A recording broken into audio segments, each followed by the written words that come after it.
it's a game, but it is absolutely not, okay? This is the energy supplement from Just Move Supplements. That's right. It's damn near all gone, girl. And that's because I had to get that energy up so I can complete the workout, so I can give y'all this body, this transformation, get into it, okay? And I'm done working out now, so that's why we're moving on to the protein shake. Oh yes, it's already in there, girl. It's already made right here. This is the mixture of the banana pudding, the chocolate cake, and the buttercream cupcake. And you really want to be fancy, you can go ahead and add that blueberry muffin if that's what you want to do, girl. But for me, it's these three right here, okay? You put that with some almond milk, you mix it all up in honey, okay? Your muscles have gained life, new energy, agility. Get into it, okay? Just Move Supplements. Thank you very much. Hold up, Chief. Okay, don't forget about that TLC NutriBurst to get that multivitamin pocket, because we all need a little extra. And child, if you want that sea moss that go down smooth, don't come up rough, okay? Get into the TLC Nautica sea moss. Yes, get that from me. And child, if your stomach hurt and you need to move some things around so you can be free, okay, go ahead and get that ISO tea down below in the description box. Get it all from me. Come on in, come on in, come on in, not come on in, not come. Sorry, y'all know I'm weird, whatever. Hey everybody, what's up? It's your girl BondyBlue. So let's go ahead. Hey everybody, what's up? It's your girl BondyBlue. Okay, follow me on Instagram and let's get into the video, right?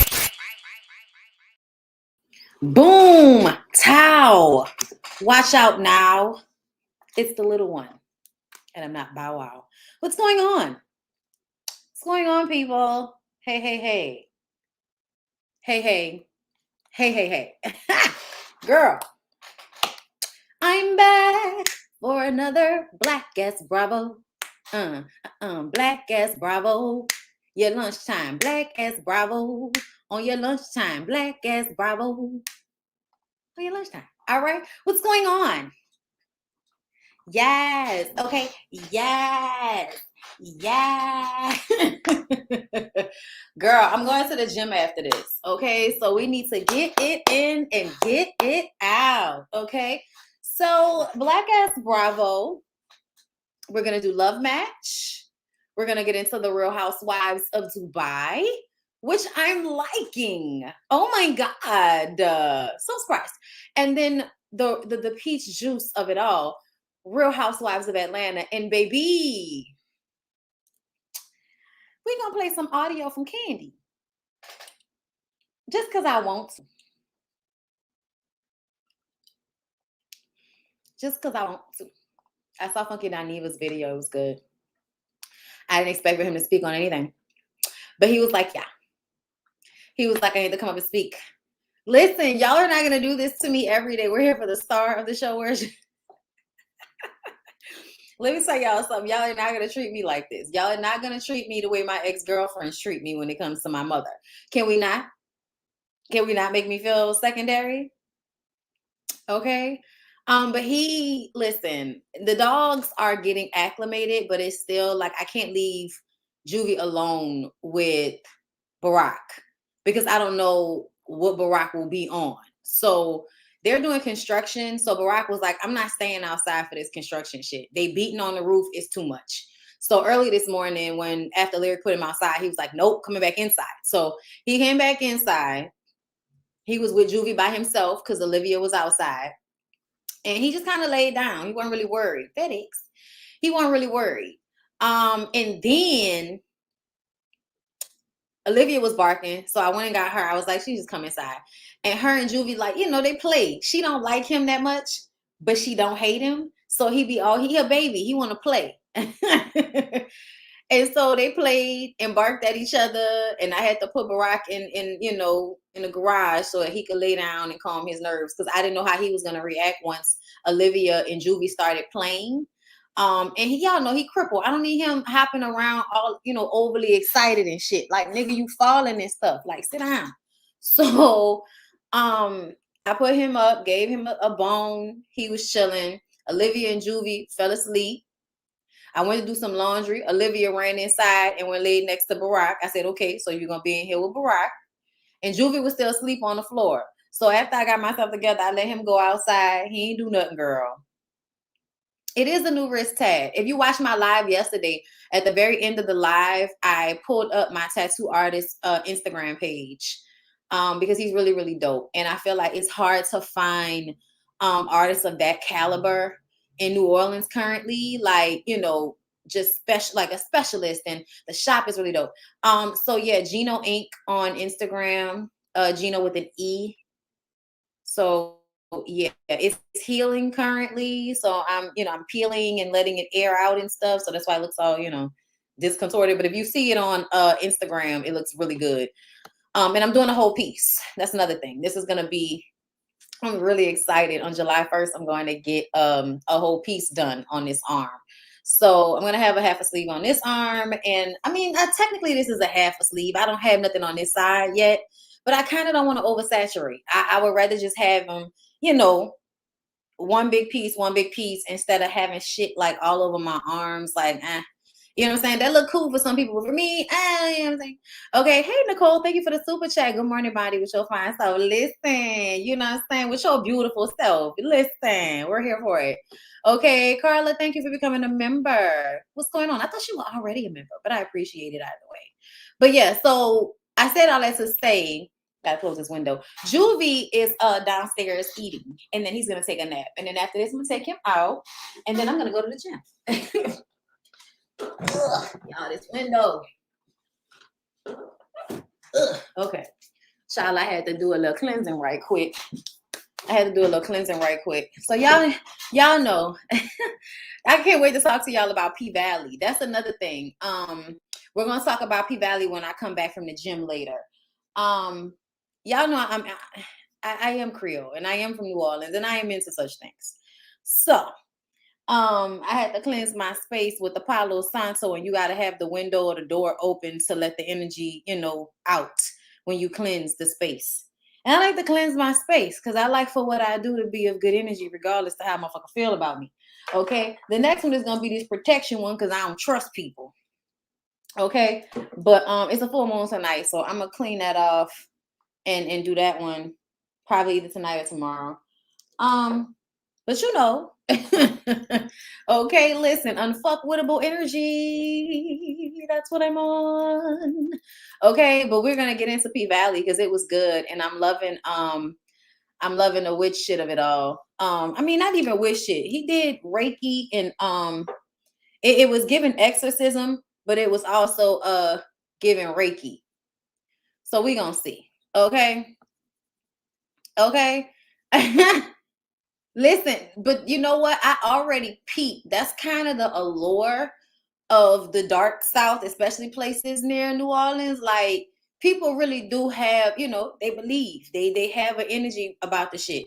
Yes, it's strawberry full moon. Yes, I saw that. Yes. Oh my God. I saw that on Instagram. Okay, y'all. Y'all know we just shooting the shit. We're about to get into it for everybody. We're about to go ahead and get into Love Match because it wasn't really that much going on. But I like Love Match. I think, essentially it's a cute little show. Okay. So listen, come on. I'm from West Africa, so I knew what he was doing. I saw things he did in my home country. I'm a witchy bitch too. I love what they're doing this season, even though everybody acting confused. You know how everybody is. Anything that, takes them away from their Jesus and all of that shit, even though it doesn't really take you away, and if you know enough of, never mind, I'm not even getting into it. But basically, at the end of the day, the white man taught you it's evil. We all know, okay? We know. The white man told you it was evil. The white man told you your own discernment was evil. Girl, listen, I got you. All that. But we'll talk about it later on, okay? Child, listen. Full moon in Sagittarius. It's a lot.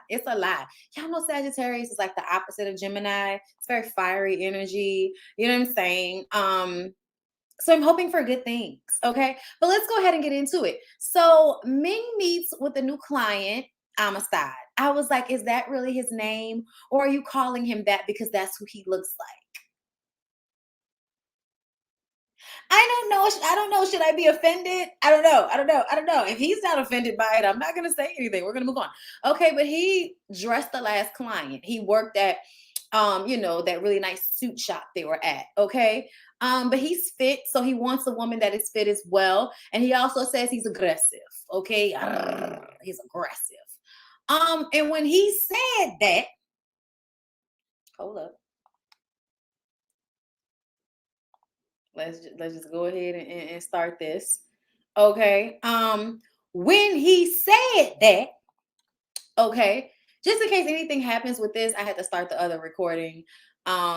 So yeah, we're at the beginning of it, all right. Ming's new client, Amistad. He dressed the last client. He's fit. He likes a fit woman. He's showing you his dick on Instagram in his shorts. He's aggressive, growl, 2 G's. He will tell a woman how he feels. Okay. And for Ming, this is easy money. Here's my thing. When he said he was aggressive, when he says he tells a woman how he feels, as soon as he feels that way, it's giving I'm doing too much. It's giving I tell a woman I love her and I've only known her for like 3 days or something. Like it's giving women are like, wait a minute, I just met you. It's giving aggressive energy and not in a good way. So here's the thing. It was also giving me like I'm waiting for the other shoe to drop, because this man absolutely, it is an attractive Black man, tall, well-dressed, he's giving energy. He's giving, I will lay your ass out. That's what it's giving. So just like y'all think about women, that something must be wrong, even though I don't agree with that. But y'all know what I'm saying. Men will feel like, oh, you don't have a man, so something must be wrong with you. I'm looking at him like, in Atlanta, you haven't been able to find a compatible, beautiful woman to be in a relationship with? Really? Okay. No. It feels like crazy. It feels like crazy. It feels like I tell you I love you immediately so that I can exert ownership of you until I'm done with you. Like, I would want to know what the relationship history has been. What are the relationships that you've been in before? How have they ended? See, everybody, it's really weird the way people don't want more information. Like, that's really weird to me. I guess as a Gemini, I want all the information so that I can make the decision that I feel like I should make. I need all the information. Okay. So I want to know about your exes. I want to know why y'all broke up. I want to know what you liked about them. I want to know, I want to understand what your life was like in that respect, because I am now a part of that version of your life. So, as a person that you are in relationship with. So why should I not have any history on why previous relationships ended? That's stupid. That's stupid. For me, I feel like backstory is important. I need to know how the villain was created. Okay. I need to know the hero's origin story. I need to understand you, sir. And so when I see Ming talking to him and he says that, but we don't have any backstory, I'm just kind of like, is this a quick money grab for you, Ming? Or will he turn out to be extremely problematic? Listen, you just rang my bell, okay? I wanna know what turned you on. And I like to know, yeah. Listen, I need to know. All right? And I like to know. Oh, I think this is some joke. Oh, be the one. Make it my way. Oh, look, I miss music that used to have echoes in it. Like, look at not auto-tune, because auto-tune is in fact a low key like a reverberation echo. But I'm talking about like the actual echo they used to do in the songs. Oh, tell me what I gotta do to please you. Baby, anything you say, I'll do. Hey, cause I only wanna make you happy. From the bottom of my heart is true. Ooh, Like it's in the background. I miss it. I miss it. But no, this song, this song has been played so much. Wonder what it's like in the time all night, yeah. Oh.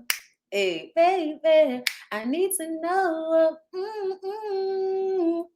Time, a lot of time. Yeah, that's my shit. Anyway, so he and Taisha go on a date. They had a good time. The first date was a match. Okay. And that's cute.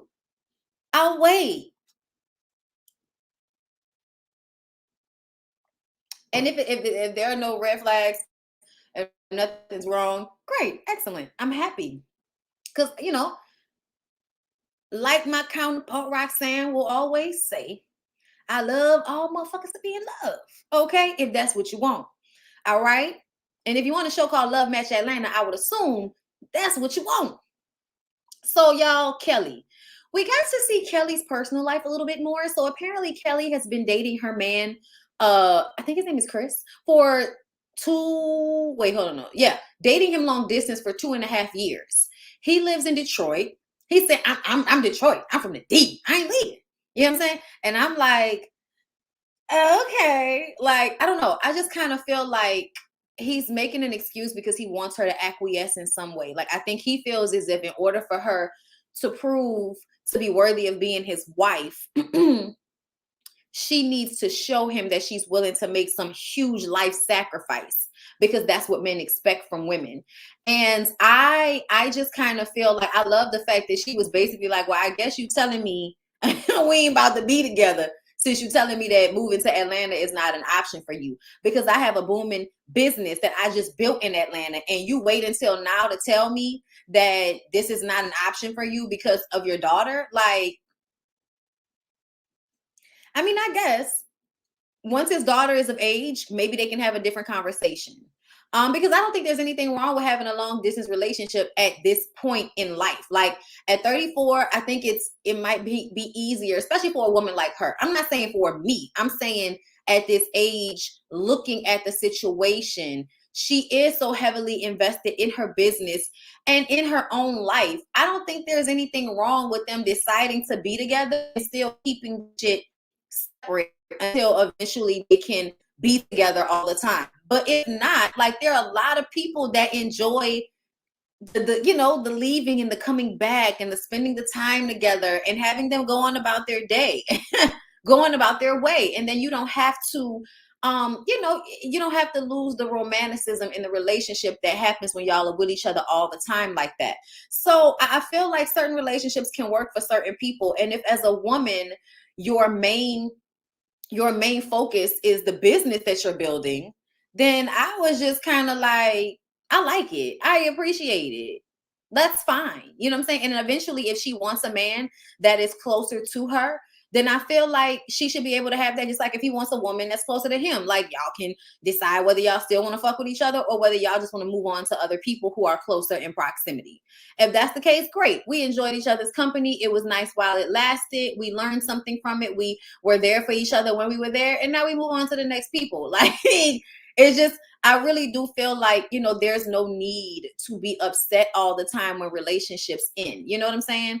But I also feel like there's no need when women are like in their 40s and 50s and shit, like, and they have businesses and all that type of shit. There is no reason for those women to uproot their lives to be with some nigga so that they can go and sit on the sofa all day, every day in Detroit. Like, no, not saying that would be her life, but I feel like it probably would be harder for her to do what she does in Detroit in comparison to Atlanta. Moving along, y'all. So we saw Paris and Joseph playing basketball, and I mentioned it in my notes because I thought it was hilarious to watch her beat his ass in basketball.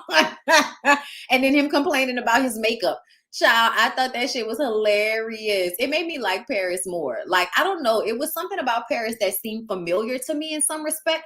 I don't know who she reminds me of or what it is, but when I first saw Paris, I was like, damn, there's something familiar about her. I don't know. Maybe she reminds me of somebody. That's probably what it is. But either way, when she was playing basketball and shit, I felt like, I was like, damn, even more so. I was like, something about Paris seems familiar to me. I don't know. But moving along, y'all. Shay discusses her dates because I thought it was funny that they were showing Kelly with her man, then showing Paris and Joseph together, and then they show Shay and she was by herself. I felt like it was shade, but it was her on her way to meet with the duo, and they talk about the dates that she went on. The first date she went on, it was a no. There was no real chemistry. He wants his 7-year-old to be shooting a gun. He wants the woman he's in a relationship to be shooting a gun. And I feel like there's nothing wrong with that, but that's for a certain type of woman. You know what I'm saying? Like me personally, I don't want my 7-year-old knowing how to shoot a gun, but I wouldn't mind my 12-year-old knowing how to shoot a gun. Like, I feel like the more knowledge you give a kid, the better they are to deal with something. I feel like, if I teach you what will happen if you do this, if I teach you how to handle it, you know what I'm saying? And then I lock it somewhere where you don't always have access to it without my knowledge, but at least you know what it is, you know how it works, and you know how dangerous it can be. So, I mean, at least that's the way I was raised, because growing up in Louisiana, like, you grow up going to the country and shooting and shit at a very young age, a lot of us. So, like, I had an uncle who was always in the country. The house was in Bogalusa, which is in the country. They had all this land. They would hunt, like hunting and then shooting and guns, and especially my dad just liked guns. So, like, it was a regular part of life for you to understand that, you know what I'm saying? So I didn't really have an issue with what he was saying. But I also feel like it takes a certain type of woman and a certain type of mindset to understand that in the first place. Okay. But anyway, I appreciated Mark and his energy towards Shay. I'm not going to lie. Shay getting with that man, having a nice date with him, having chemistry with him, and then fucking him the next day, and then continuing on to talk to him and meet up with him. Girl, I'm hoping for the fucking best. I ain't hoping for the fucking best. Like, I was just kind of like, yeah. I don't know why. But I was so happy for her. I was just like, yes. Yes. Yes. I was here for it. And then the energy he was giving her back, I was just all into it. I was all into it. It was because he was sexy. He had a nice smile. He had good energy. And I often feel like when I see women feel insecure about themselves and just not in a good space with how they feel about themselves, when they see a man or meet a man that genuinely shows interest in them, I just, oh my God, I was so here for it. And then when she said they had steaks, I was like, y'all had great steaks. Okay, come on, Shay, have great steaks on. Oh, look, the day after you met the nigga. When she was talking to Ashley later on and basically saying, yeah, I don't do that shit. And I want to know what the dick is like before I get all too involved emotionally. I want to know if this is going to be dick I need to throw away or dick I can bring back for later. You know what I'm saying? And I feel like I don't have sex on the first date, but I'm gonna say usually after a couple of weeks, because I actually have to warm up to people. Like I don't. It's been very rare that I've met someone and instantly wanted to like engage in sex with them, specifically men. I don't trust men in that way. Like, in order to like meet you first day and then allow you access to my body. No. No, but that's me, and there's no judgment, because I feel like if that's something that you know what I'm saying, you know what I'm saying, do you, especially if it was a good time for you, especially if it was beneficial for all parties involved, girl, I'm here for it. Okay. So I was very happy for her, and I don't begrudge women who feel that way, but me personally, I just can't do it. Like, I don't trust niggas. I don't like people like that. Like, the actual sexual feeling that I have has to come from a level of comfortability with a person. So, and I've learned that over the years about myself. I need to be really, really comfortable. And to me, comfortability comes with time. Unless you're a woman, and then that may be different. Different. I still have never fucked a girl like the first day I met her. I made out with one. But I've never was like, yeah, give me the pussy after I met a girl the first day. Like, that's not, I don't know, that's weird. Because I'm a Gemini. I like the flirtation. I like the time periods in between. So for me, I just be like, girl, you can do it, but I can't. It was fun. So Shay talks to Ashley about the guy that she wants to set her up with. Y'all, this is another one that made me so happy. Okay. I was wondering what they were gonna do with Ashley. Y'all, I'm a fan of Ashley's. Like, I follow Ashley on social media. I love her Instagram. Um, I love how unapologetic she is, because I feel like people really shit on dark skinned women that have the African phenotype as far as facial features, big lips, big noses. You know what I'm saying? Really dark, beautiful skin and no hair. You know what I'm saying? And then she's a thick girl. You know what I'm saying? I say thick because I feel like it's one thing, to be all that bullshit they call thick, slim thick, and all of that, fake body shit. But real thick has weight to it, and it bounces, and it has like a weight.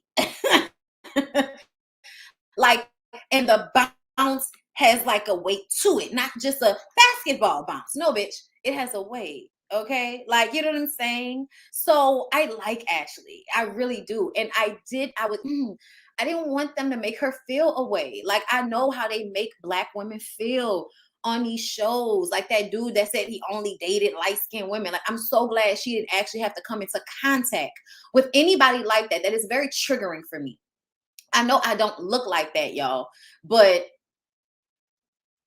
I I like, and you know what I'm saying? Like, I feel like I don't know how to say it, but I don't like that shit. That shit bothers me so much when people make Black women feel like they're not beautiful because they look like a Black woman. You know what I'm saying? Because they have big lips, because they have a big nose, because they have really dark skin. Like, that is all beautiful to me. And I find it extremely upsetting when other Black people make Black women who look like Ashley feel like she's not beautiful, because I don't like that, and I don't see it that way, and I want people to stop perpetuating foolishness. But anyway, they set her up on a date, first of all, with a guy that was not, insecure in any way. So he wasn't bothered by her being a sex blogger. Okay. He had been to sex clubs before. He said, I'll try almost anything once, which I like that, because I feel like he's open. And, listen, ain't nothing like a Black man who likes Black women, who is comfortable with his sexuality and who he is, and is open to enjoying however that looks. And it's also respectful. Like, I was like, where did y'all find this nigga? This unicorn ass nigga. I hope that continued to be like a really good situation for Ashley. I don't know, but I hope it continued to be a really good situation for her, because I like the fact that he made it a point to point out that he loved her skin and he loved her lips, and that was what attracted him to her. And then she was like, and I like that you got all those tattoos and stuff. Like, it was giving. I love the energy. I was here for it. So I'm gonna have to hit Ashley up and ask her how it all worked out and everything. Like, I feel like me and Ashley are gonna have something together at some point, because I'm moving into sex, more, like, as far as, like, in content. Probably something that will be exclusive to my website, and teased here on YouTube. But I'm probably gonna have some like sex conversations, because I'm about to start doing an affiliate program. I have to email her back, but I'm gonna do it because, like, I want to sell y'all sex toys. So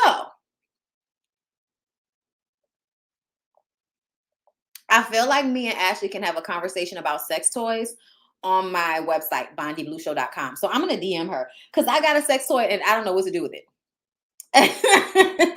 I got a sex toy that I always see, and I'm like, girl, what am I supposed to do with this?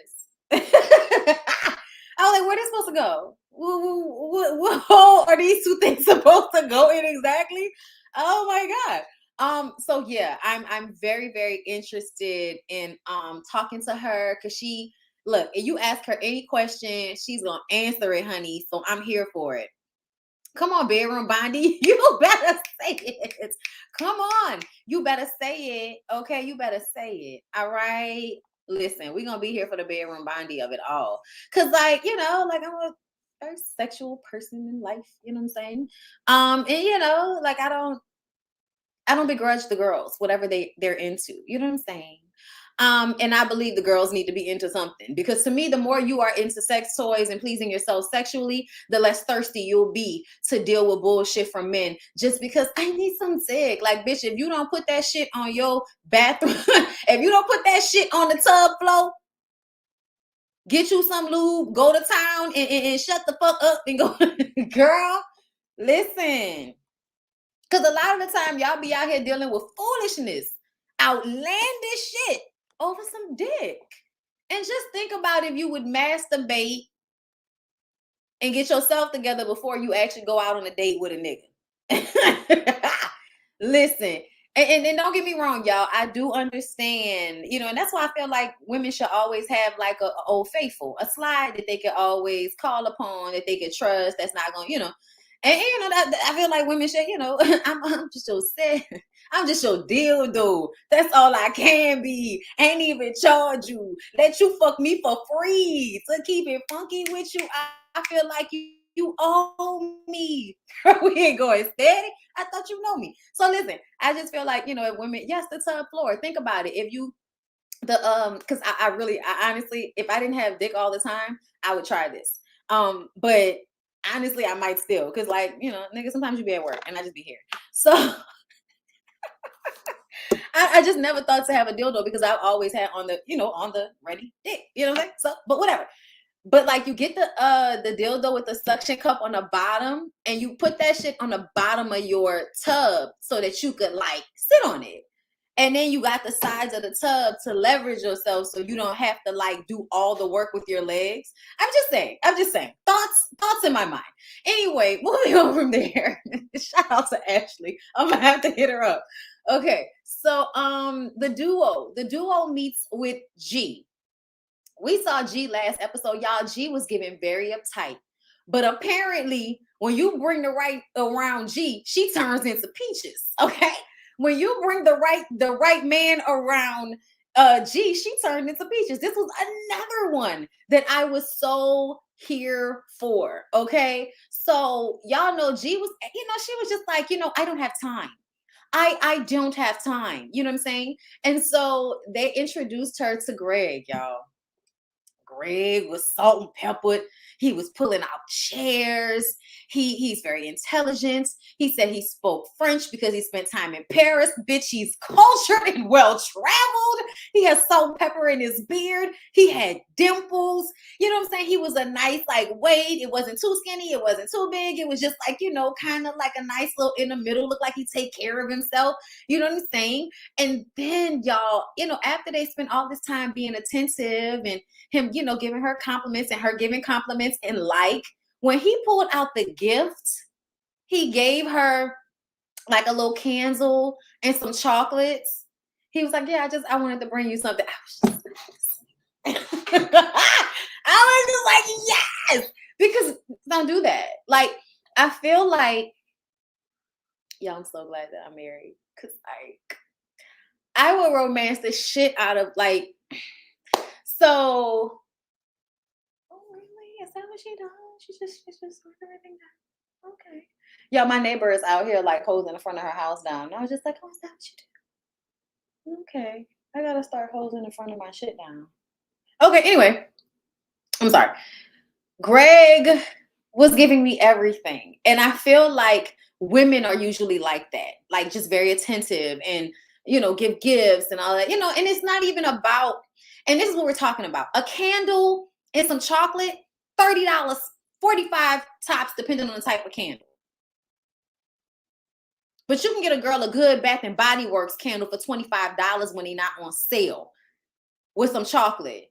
And it's just a thought. Y'all, I love candles. You can always give me a candle. Okay. So I was just like, that's so, and women like candles. So I thought that was so sweet. And it's just a small token. It's not even a big thing. And that's what women are talking about when they're talking about romance, when they're talking about effort, when they're talking about being wined and dined. It's not always about spending $500 on Chop House. Shout out to my husband. But it is about, here's some, you know what I'm saying? Here's some flowers. Grocery store flowers are not that expensive, suck a dick.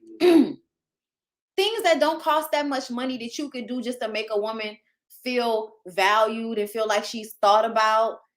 Those are the type of things that get you the thing. So why can't you do that? I don't understand.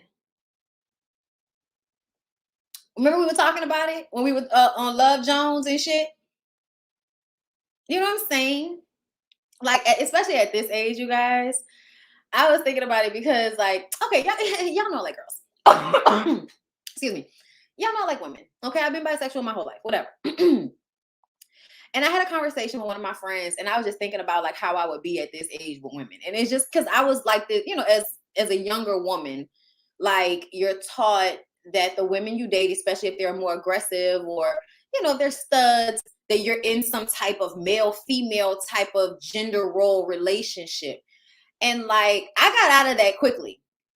Like I got out of that mindset quickly. It was one time with my girlfriend in high school, right? I know I'm pontificating. We're gonna get through it, but I want to say y'all this because I don't care. Okay, so it was one time that me and my girlfriend in high school, like she was always doing, like she was, you know, whatever I wanted, I was spoiled. I was spoiled. So like whatever I wanted, she was gonna do. If I wanted some sunflower seeds and some fucking candy, she was going to walk to the store to go get it for me and not ask for me to come with. You know what I'm saying? You know, you fixing me a plate. What do you need? Like, you know, she was that type of person, right? So one day I was just like, you know, we were in the blend, okay? Like we were in a room and we were getting it in, okay? And it was the way I pulled her hand. And it was given like gentlemanly like energy. Like it wasn't what I intended to do, but the way that I did it, you know, she responded to it like I had never seen her respond. And it made her feel a way that I had like basically switched up on her in that role reversal situation where it was like she was being treated like the girl in the relationship, which wasn't something that you kind of thought to do back then if you were in this type of relationship. But when I saw her response, I was like, oh, okay. So I don't have to just be like the girls in the relationship. I can also be like the guy, or like I would imagine a guy would be trying to romance a woman or trying to get a woman. And so then that started the Mrs. Steal Your Girl energy, so to speak.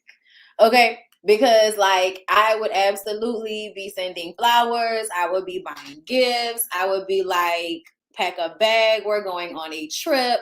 And you feel more comfortable doing shit like that with women than you do with men. You know what I'm saying? So it's nothing for you to do it, because a lot of times with women, they really first of all be appreciative of this shit. And in relationships with me, you're not gonna just be fucking with me because you think you're gonna get something out of me, because I don't really move like that at first. So as soon as like I feel like I really want to fuck with you, and I'm the type of person that would spend money like on shit, and I'm not expecting anything in return. So if I did it, then I did it because I wanted to see if I could pull you. And if I can't pull you, then you know you got what I gave you, and I hope you enjoyed it. You know what I'm saying? Like it's the energy of being able to be a woman in a situation where it's like you can also be a friend, and then you can also try to fuck her. So if I give you something, you know, and you know, and it don't mean that nothing happens in a relationship, then that's cool, because I still wanted you to have it. You know what I'm saying? So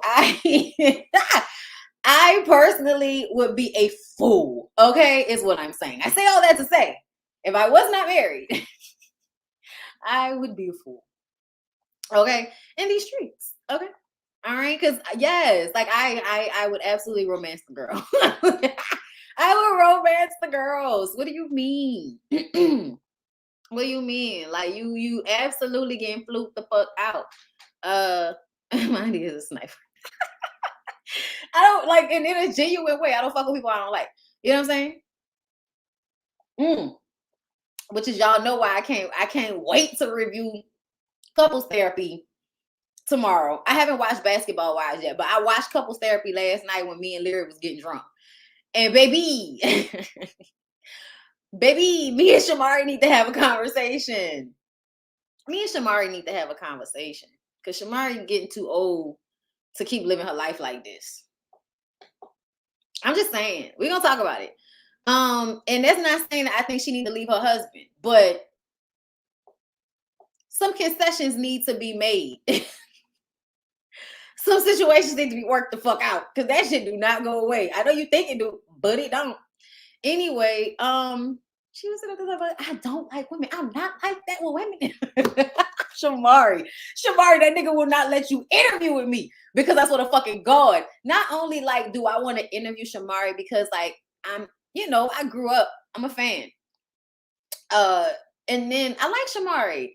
So I feel like I want to have a conversation with her just about like what her experience was like really detailed. I want to know what happened with the other girl.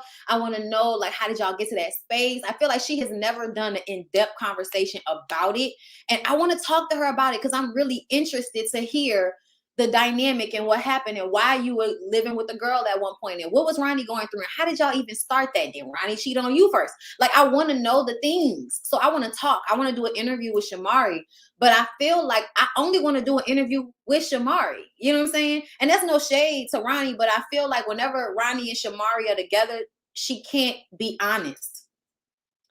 And I feel like if she were to do an interview with me by herself, first of all, I would flirt with her because I think she's cute. But also I will want her to be comfortable to like talk about it and really like be open about it, because I feel like a lot of women do themselves a disservice trying to shut down parts of themselves that they really shouldn't, because it's a part of who you are. And I think when you live in your truth for real, you become like the best version of yourself in any situation.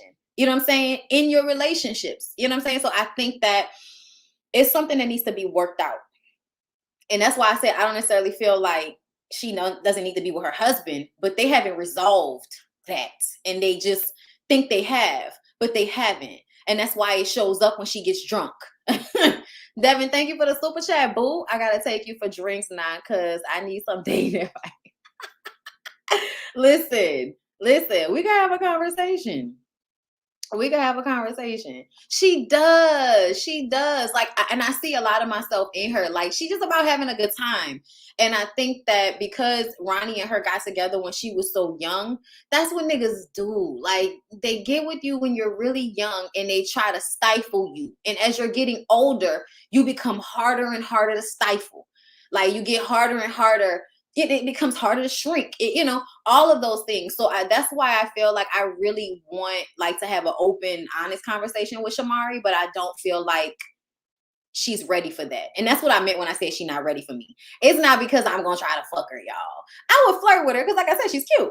And I like her energy, but essentially I think she's not ready for me because she's not ready for the type of open conversation that I want to have with her. I wonder how much influence he had on her career. It's a lot. You know what I'm saying? I love that everyone should live in their truth. For real. Like, they really should. And I feel like there are so many women that are bisexual or that do really like women, and they don't want to be honest about it because they weren't raised that that's okay. They just weren't. A lot of them are older now and maybe mothers and feel like they absolutely can't be like that now, even though it's how they feel. You know what I'm saying, y'all? Shit. Shout out to my high school girlfriend who I was just telling y'all about. Shout out to her mom. Okay, because at one point her mom was absolutely in a full-blown relationship with a woman. Okay, and yeah, she married to a man now, but essentially it was still an energy. I'm gonna live my life how I choose to live my life. And I think that was still a lesson to teach your daughter at that age, that it's okay. It's okay. Be with who you want to be with for however long you want to be with them. And then when it's over, you move on. You know what I mean? It also proved that these women can be just as toxic and abusive as these niggas. But that's another conversation for another time. Anyway, y'all, I was so pontificating that whole time and forgot what we was talking about. I love y'all. That's what these lives are for. So y'all, Shay calls Ming. Y'all, can I tell y'all that I really didn't like the way Ming treats Shay? I also don't understand what Ming's okay. Shout out to the Pride Month. Okay. I think I'm definitely next year. I'm doing Pride in LA. All the shit that I saw next year, I'm doing Pride in LA. And you know what? I'm going to put it out there. Okay. Listen, I'm going to put it out there at the end of the day that if I do go to LA for Pride next year, 2023, I don't know what year it is anymore. 2023. Okay. that it's on some hosting shit. It's on some like business shit. It's on some also getting paid to be there type shit, and not just me spending up all my money to party with the folks, because I will. But like, I'm putting it out there. Okay, like, I'm a part. Okay, listen, I'm a part. I don't care. I'm a part. Okay, so I want to go. And y'all, I haven't been to Pride like for real in years. When we were in college, it used to be a whole situation Pride in Atlanta when I was in college. So that was fun.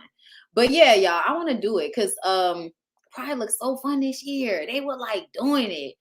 But yeah, Shay and Ming, y'all. I appreciate Shay making the effort to want to clear whatever perception that Ming may have of her, because I don't understand Ming's perception of Shay. I also don't understand. That's why I feel like Ming is on bullshit. And that's what I can't deal with. You're disingenuous. Okay. Your issue with Shay has nothing to do with Shay trying to fight Paris, especially when you said the way Paris was taking her shoes off. I was like, so Paris is taking her shoes off, but somehow Shay ends up being the aggressor in this situation. Make it make sense for me. I also love the fact that Shay brought you to tea.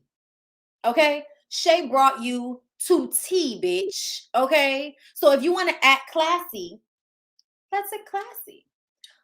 What would you like? A scone? A biscuit?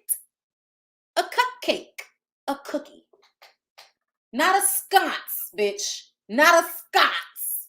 Okay? So the next time you want to act superior to someone, check your vocabulary first. Check your vocabulary first. Okay? Because listen, I don't know what world we live in, but the world I grew up in, you can have a lot of money, but if your ass is dumb, you can't exactly, exert your superiority over someone that has more mental intellect than you. And that's not to say that that's the case, but calm down. It's what we're saying. So shout out to Shay. Cheers, bitch, because that shit was hilarious. And I feel like you set her up for that. And I love that you did that. Okay. They get into the conversation about their businesses, right? Because Ming is like, what's a middle budget matchmaker? Because I feel like you can't do what I do on a middle budget. So what is that? Is a luxury service. And I don't know why this is hard to understand, considering the fact that almost in every avenue of luxury, someone has decided to create a cheaper version for the majority of people so that they can make the money off the majority instead of the small number of rich people. So I don't understand why this was so hard for Ming to understand before Shay explained that people can more so afford her $3,000 to $5,000 packages. And so she can make about the same amount of money that Ming would make if she were a single woman with two young children, instead of married to a rich man who we never saw, who's blurred out, who you're probably going to get a settlement or alimony from. And that's no shade, because you should. Like, it's shade to you.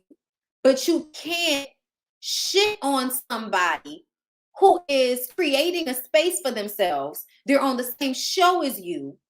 They're making good money. They may not be making the type of money that you're making, but Shay lives very nicely, and Shay has a very young daughter to take care of and a son in college. You have a grown-ass son and a daughter that's a teenager that's about to go in college, also with your rich white husband's money. Not to say that that's all the money, but I'm sure it helps if you don't have to pay the bills at the house.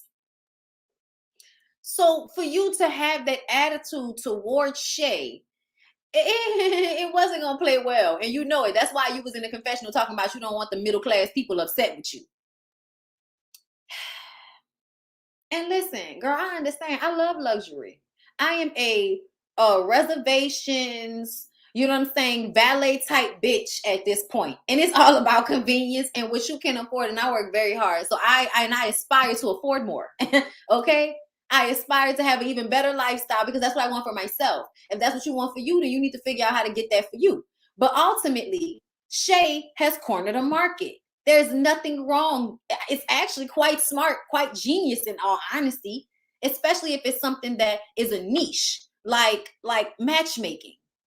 In Atlanta, she is doing herself an incredible service. Do you know how many Black single women that are around my age that don't want to spend $50,000, that can't spend $50,000, but they absolutely need the help finding a quality man without having to go on a date with some dickhead? So paying $3,000 to $5,000 is more feasible for a woman in her early to mid 30s that lives in Atlanta and has a career and doesn't have time to go on senseless dates with bum ass niggas and waste her time. Like, I feel like it's ideal. I think it's very smart. So I commend Shay. I think that Shay used this opportunity with Ming to let everybody know who she was so that there were no, misconceptions about anything. And I really like Shay. And she does look like Wendy Williams. She looks like Wendy wanted to look. Her titties are real. Her titties are real. Wendy's aren't. Wendy didn't have any titties. Just like Shay had the titties. Anyway. She also has like a body. You know what I'm saying? You know? She has a body. And y'all know Wendy's just up and down. That's no shade, but she's just up and down. So it's okay. It's a different body shape. It's all right. All right, y'all. TMI. I'm in the middle of an important and detailed work report, but I'm watching me some Bondi. We appreciate you. I'm glad you enjoy my content. Can y'all like the video? I didn't know this, but every time I watch Niecy, she reminds me that when y'all like the video, it tells other people I'm on live if they didn't get the notification. So y'all like my video, please. And let's keep it real. Spending $3 to $5 for a dating service isn't anything to sneeze at either. Ming is so pretentious. Girl, it don't even make sense for her to be that pretentious neither. Another mixer. Okay, this mixer was put on by a guy named Tim, who is a matchmaker using astrology and charts. I think it's cool because I feel like those things do matter. But I feel like I don't know how I necessarily feel about, people acting like we don't use that. Like, when it's like, girl, the things that you do use, the compatibility charts and all of that, it's like the same thing in a different form as far as I'm concerned. You know what I'm saying? I like that they did that. Joseph and Shay. Y'all, Joseph and Shay are good now. Paris is obviously an issue in their relationship, and he wants to propose to Paris, and Shay is like a sister to him. And y'all, their relationship is so weird because the last time they were in the same space, they weren't even talking to each other. Now they're like, hey, oh my God, how are you doing? I missed you. I miss you too. Give me a hug. Like, I ain't gonna lie. Like, I'm like, them motherfuckers is crazy. Because it was genuinely happy to see you energy coming from Joseph. I think Shay is pretty much like always at a, okay, well, I'll just be prepared for whatever I'm going to get from him. Like, okay, we're on bullshit today. All right, then. All right. Oh, we're good today. All right. Hey, love. Like, it is funny to me, but I really do think Shay is always in this area where she's prepared for whatever she's going to get from Joseph. And I think it's hilarious. And I need to ask her how she's able to do that without stabbing somebody, because like that shit, I don't know how people can do stuff like that, because if you keep playing with me, I'm not going to be able to be cool with you like that every time we come into each other's energy. You know what I mean? And we come into each other's space. But either way, he wants her to talk to Paris. So she and Paris have a conversation. She still shaded the fuck out of Paris in the confessional. But Paris was like, I really do love Joseph. I'm not with Joseph because he has money or because of the situation with the job. He put me in this place. I didn't ask for it. Okay, just to be clear. And Shay was being protective of Joseph, and that's her reasoning for not liking Paris. And then I think now Paris is doing the same thing. But Shay called her a skinny trick in a confessional after they hugged it out and decided that they were going to let it go. But this is how I feel. Shay, did you like Joseph? Like, did you feel like you wanted to be with him at any point? Because I feel like there's no reason for you to be this protective over this man, because this man is not that protective over you. I know y'all have a brother-sister relationship, like you say. But essentially, I feel like whatever he decides to do with his ding-a-ling and what relationships he wants to be in, you need to emotionally detach yourself from that. Like, that shouldn't have bothered you at all. Whatever was going on with him and that girl, whatever woman he decides to be with, if that woman is taking advantage of him, that's on him. He ain't no fucking baby. He a grown-ass man. So if he gets into a relationship with a woman he met on his own fucking app and then decides to put her name on his businesses, Girl, please let this nigga do that and mind your business. And I'm just saying that because I feel like it's too often that I feel like Black women are always trying to be the savior for some, for some man that does not need saving and is going to do what he wants to do anyway. And then when you try to save him, at some point, it's going to end up biting you in the ass because he's going to disrespect you for the woman that he's fucking. It's just true tea. So that's why I say, girl, detach yourself from that. I don't even know why you worrying about it. So whatever your issue with Shay was, dead it. Kavan, thank you so much for the super chat. Instagram quote, I work very hard and I aspire to earn more. Okay. Listen, I do. Okay. Let's see. Sometimes depending on who you're dealing with and how strong the friendship is, you'll put up with crazy because the person has a good heart. And see, I understand that, y'all. But no, not for me. And the reason why I say that is because it's about an energy thing. It's not just about how I feel about you. It's also how eventually I feel energy-wise when I come around you. If you start to suck me dry or constantly, in some conflict, or I'm just not going to, especially with a man, I'm not going to continue to deal with you if that's the energy I'm going to get from you. I'm just not. Because I don't want to always be having no immature ass argument with you, especially because I'm not like Shay. See, Shay is very cool, calm, like she say her little slick shit, but I'm gonna come for your motherfucking gut. Do you hear me? I'm going to gut you like a fish if we get into it and you say crazy shit to me. If you say crazy shit to me, I'm going to usually think of the most disrespectful, honest read about your life that I can find, and I'm gonna wrap your ass up. Like I'm gonna wrap you up. Okay, and put you in the trash, like in a verbal way. Y'all know how I am. Those of y'all who follow me, y'all know how I get down verbally. I really don't like to go to that space with people that I love.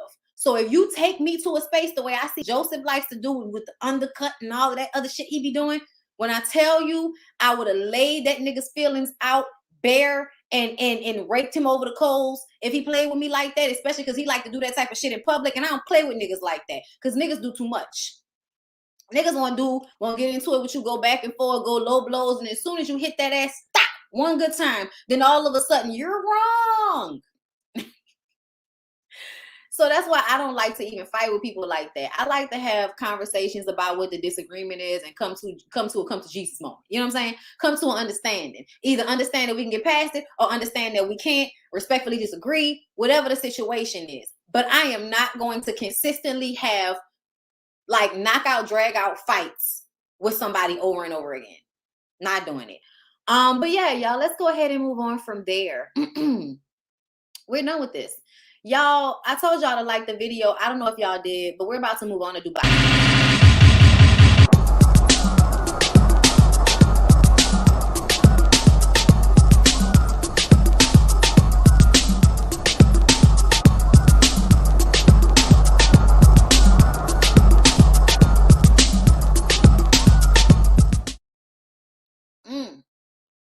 All right, y'all, we're back. Real Housewives Dubai. If you are just joining us, then you just missed Love Match, and that's okay. Playback. But we're about to get into Real Housewives Dubai, and following Real Housewives Dubai, we will be getting into Real Housewives of Atlanta. Y'all, I'm gonna try to remember to put them in the lineup on the title in the way that they will be talked about. At least with the TV shows. A lot of times you just put shit depending on how you thought about it when you was typing shit. You know what I'm saying? So, but I'm going to try to remember to make sure I'm putting it in order, because I know a lot of y'all will come into the lives late and y'all like, where are we? Did you talk about this yet? So, depending on what picture is up, you'll know either what's to come or what's already happened. Okay? So we're on Dubai. Then y'all know Love Match already happened, and we haven't got to Real Housewives of Atlanta yet. All right? So I'll try to remember to set it up like that. So y'all, how are y'all feeling about Real Housewives of Dubai? I'm very interested to see what y'all are saying. I know that they put it all on Peacock, but I'm going to take my time with it because I don't have time to be binge watching shit. Y'all know I'm still trying to get back into doing a podcast and I got to get back into Bel Air. It's just a whole bunch of shit that I really want to do that it makes it so that I have to start pulling back on how many shows I'm reviewing because I need to be able to do other shit, y'all. Okay, but I like Dubai and I want to keep it up, but I can't binge watch it. So we're going to do it week for week. but I like it. And honestly, you guys, remember last episode we were talking about Ayan, and I was saying that I felt like there was some deeply rooted insecurity that she was pulling off of as to the reason why. And we found out about that this episode. And I really do feel like she needs to fix it, but I liked her more this episode than I did last episode. Okay. No, Bel Air isn't back on, but I have to finish the last, I think, 2 or 3 episodes of the podcast that I was doing because I fell off. Because I watched it and then I just never got a chance to get back to record it. So honestly, I really am gonna try to do that this week. I said I was gonna do it last week, and the fuck, we just got the new dog. So like the time has been getting away from me, girl. And then by the time I get to the end of my day, vocally, after I've been on live and shit, I be tired. So I can't keep talking. Like, there's a certain point where there are no words coming out of my mouth because I have to preserve my voice for this. Okay.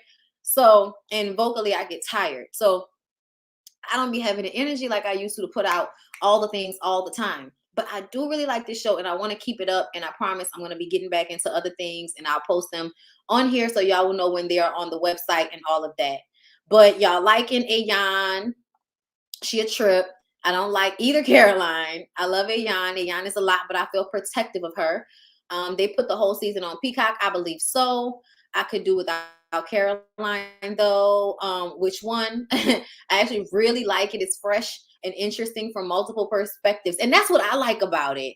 This is unrelated. Do you watch First Kill on Netflix? I actually talked about it in my Discord. I just started it yesterday. I am liking it. Okay. I am liking it thus far, but I need to like really sit down and get into it. That's one of the shows that I'm watching for like a purely enjoyable standpoint. So I can't wait to get back into it because I'm liking the whole storyline. I like that the black girl is phenotypically black. I like that the white girl is giving me Ellen Page, before he became Elliot Page, who can get it either way.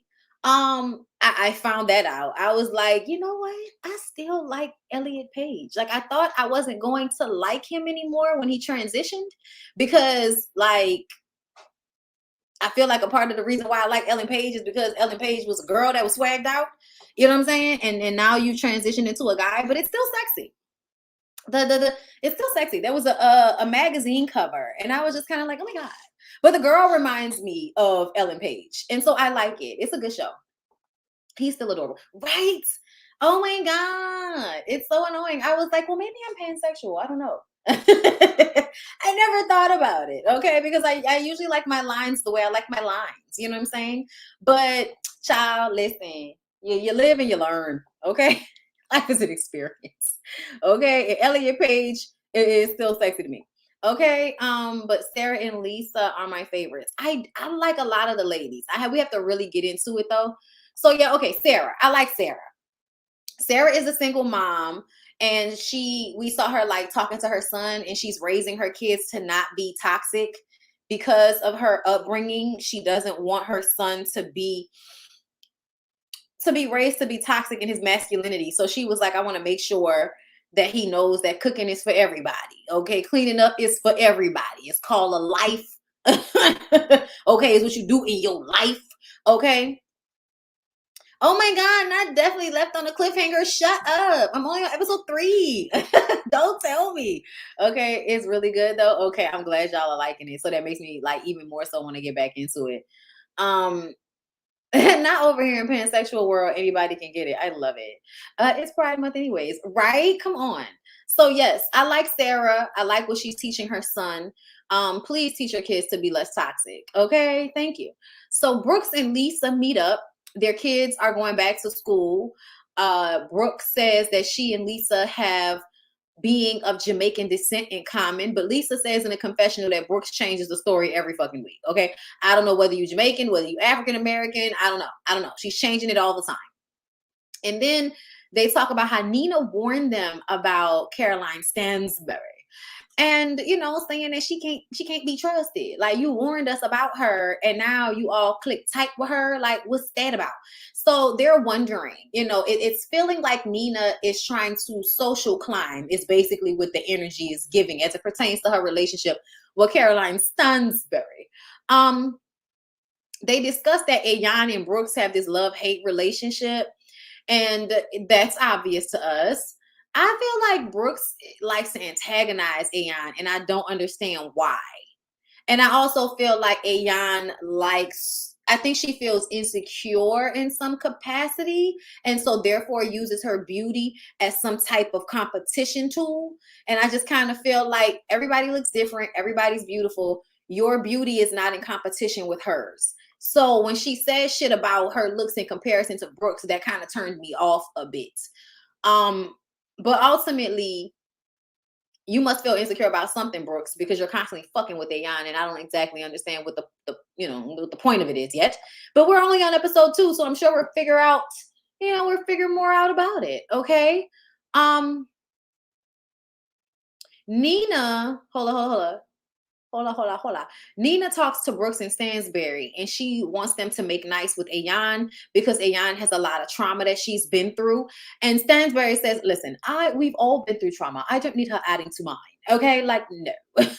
She doesn't care for Ayan, and she doesn't want to be cool with Ayan. And honestly, on the first episode, I wasn't mad at her because I felt like Ayan's energy was stank. So I don't know if they have had previous interactions.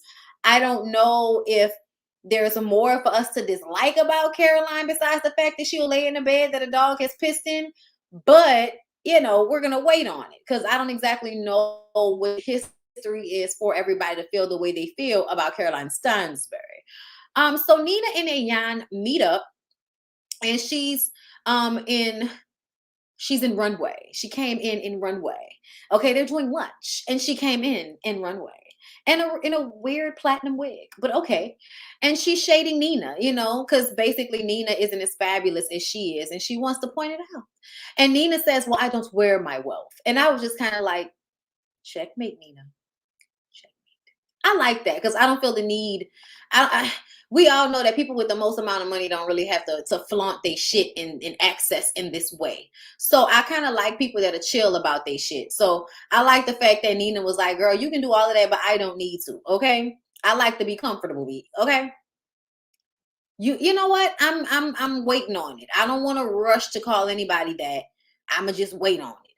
But we'll see. Anyway, so they discuss Ayan coming into the event with Carolyn Stansberry with guns blazing. And I love how Ayan was like, oh, no. I didn't come in with guns blazing because I am Somalian. Do not say that because y'all know Somalians are known for, coming in with guns and kidnapping people and taking over shit. You know what I'm saying? Like they are known for coming in with some guns on a boat on your ass. Okay. So I understood why she was like, don't use that type of language with me now.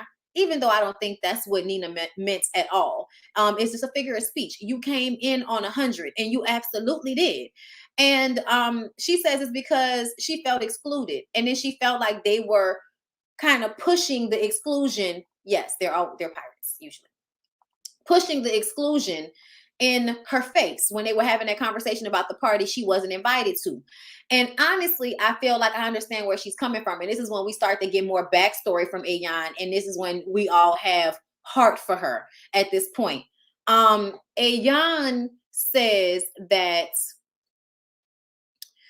her childhood was very traumatic because her father used to beat her. Apparently, the issues that happened in him and his wife's marriage happened around the time that Ayan was born. So he holds her responsible for the breakdown in the marriage. And he would beat her. And he did not beat her sister, apparently. At one point, she and her sister ran away. But also, they said that at the beginning, he was taking care of them. And then he just upped and left. And her mother was uneducated. And she had to fend for herself. And then Ayan started to work in order to help take care of the family. And that's how she learned such good work ethic. And she met her husband. He actually was introduced to her by her sister. We're going to find out more about him later. But it definitely warmed us up to her. And Nina says that she has done different conversation. Sorry, y'all. I'm mixing it up.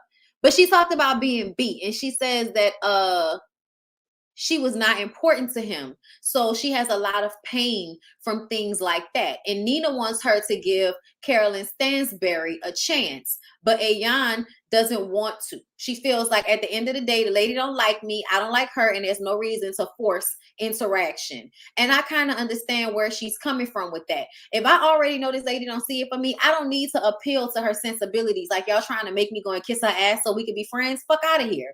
And I think she clocked that Nina is a social climber. So you want me to get on the same wave you on because you want to kiss this lady's ass? I'm straight off that.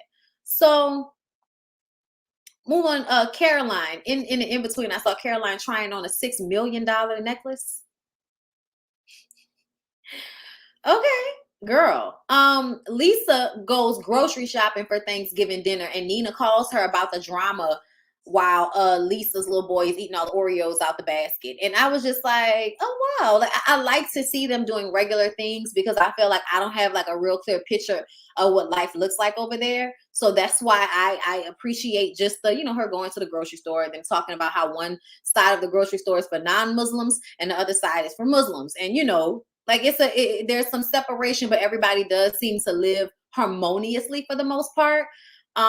And I think it's hilarious because I feel like, do the mass shootings happen as much in Dubai amongst the brown people that America likes to say are gun happy and they like to, go and kill people with all the guns and the bombs and shit like that? And then here in America, there's a fucking mass shooting every week. Like I cannot. I'm just saying, thinking about the way they present Middle Eastern people as a whole in America versus the way these people live amongst Middle Eastern people with different religions. And yeah, it's probably more constrained in certain ways. But ultimately, when it comes to like gay rights and all of that type of shit, like we know that America is like one of the best places to live as it pertains to like certain social freedoms. But it seems to me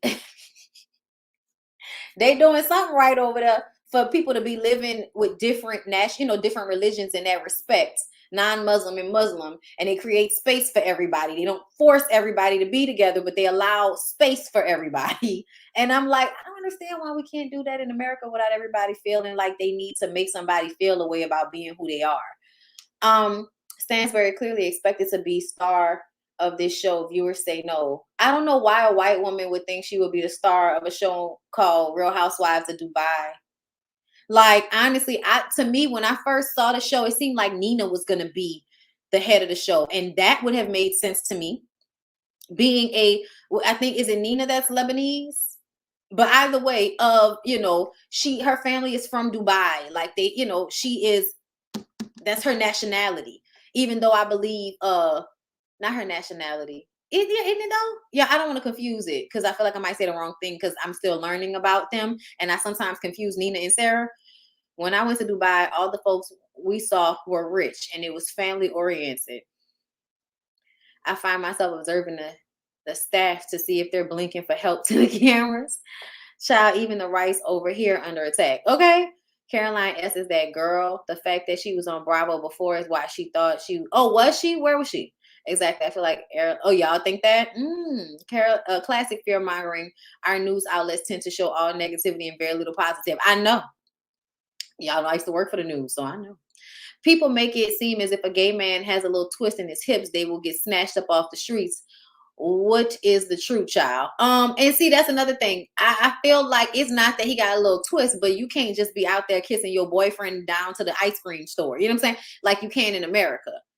Because people get in their feelings when groups want to exclude white folks. Oh, okay, talk about it. I used to live in the Middle East for 4 years, and honestly, the most hospitable and kind people I have met were the people I met while living there. Okay, love to hear it. I mean, honestly, I would have thought, she was on Ladies of London. Okay, I would have honestly thought that it would be more accepting over there, considering the fact that isn't Dubai very, very close to Africa?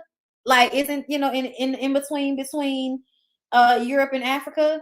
That little in between is where Dubai is. That's what the Middle East is, which is why North Africa is kind of more populated by people who look like they're Middle Eastern than the people that are from Central and South Africa, which are way more, dark complected African people. You know what I'm saying? Even though everybody is technically African because they're all on that continent, but whatever. You would think that they would have more understand, you know what I'm saying? Because they're in so close proximity.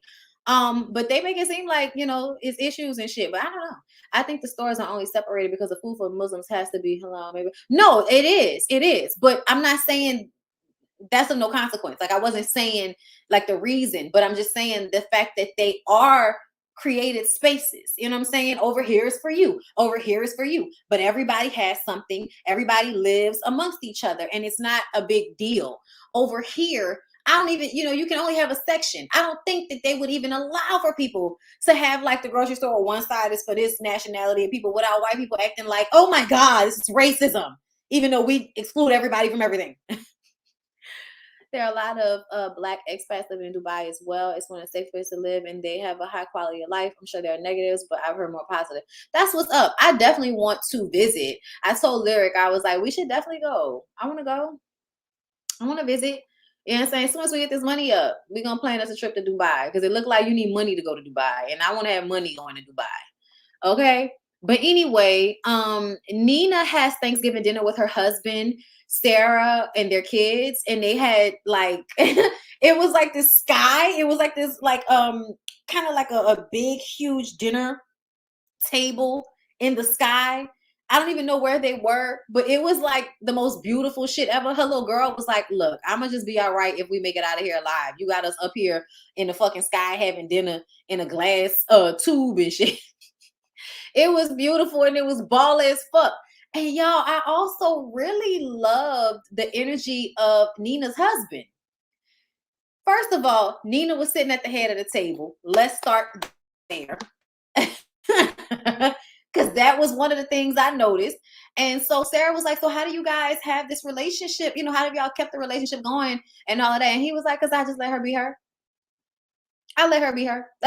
And she was like, yeah, he basically lets me do me. And they got together when they didn't really have a lot. And since then, he's grew his wealth in Bitcoin. And y'all know she has businesses and shit like that as well. I can't remember exactly what they are, but I know she made her paper herself. He made his paper, and then they're together with their kids and shit.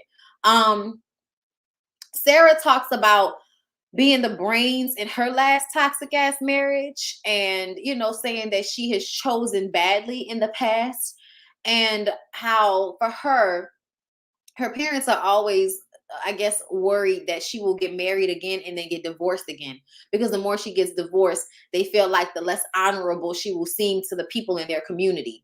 And so they don't want her to keep getting married and then getting divorced. And I'm like, well, don't get married. Just just have a little, have a snug. He lived there, you live here, y'all do y'all thing. Ayan can read down. I know. Some men just take notes from you. I really do feel like that. I feel like it seemed like the coolest relationship. He was so chill, and he was nice looking. He had his, his salt and pepper, and he was a Middle Eastern man. He was more brown than she is. He had a nice suit on and shit. Their children, everybody looked like they was chilling. Okay, everybody looked like they was happy and rich in that bitch. It didn't seem like a lot of stress or negative energy in the room. And her daughter is really smart. She was like, my husband doesn't control me. She said, the only people that tell me what to do are the children. And I said, I like it. I like it. Let me see. Girl, our Airbnb was $989 for 8 days, and it was an apartment on the 28th floor with a view of Burj Khalifa. It's affordable to go to Dubai. Those plane tickets are another story. Yikes. Okay, gotcha. And that's what I would want to like, because I know it's like a long ass flight. So I want to do first class. I want to do I want to do the most comfortable, flight that we can do. That's why it's like, girl, let me go ahead and save my $5,000 per fucking plane ticket to go to Dubai in first class. Anyway, but I like that conversation. It just showed us more about their lives. Ayan gets Lisa. Okay, so yeah, Lisa had Thanksgiving dinner at her house with her and Ayan and their husbands, and that's when we found out more about Ayan's husband. And Ayan gave Lisa a goat and talked about how much she loved her and how much she's always there for her, and she's a real friend. And that's another thing that made me like Ayan better, because I was like, I feel like there's like a real genuine love going on between Lisa and Ayan, and I love to see it.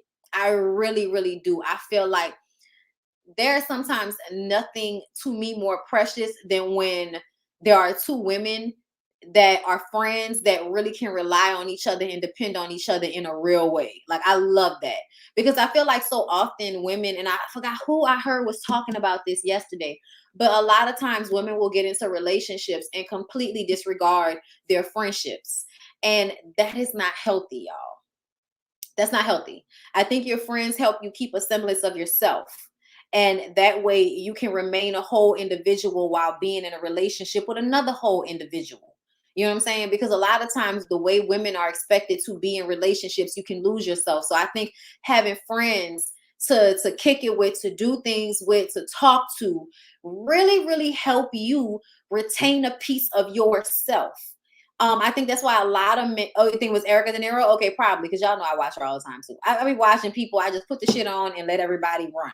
So, when she was talking about that, I was like, yes, I was like, that was one of the things that I feel like I've learned over the years, that my friendships with women have been extremely vital to my growth and my overall happiness as a woman, is having other female friends that are just my friends that I don't fuck.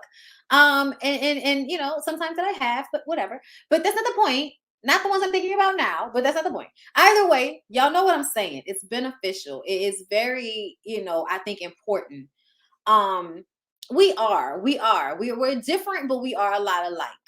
Me and Erica. I know. I love her. I really do. That's my girl. In my head, she's my friend already. Like, the next time I go to Cali and I'm close to her, I'm definitely gonna be like, listen, where can we meet and smoke at? What is up? Okay. Let's go somewhere and look like Doublemint twins. Okay. Um, what else is going on? Nina wants Ayan to talk to Carolyn and she doesn't think it's necessary. I talked about that.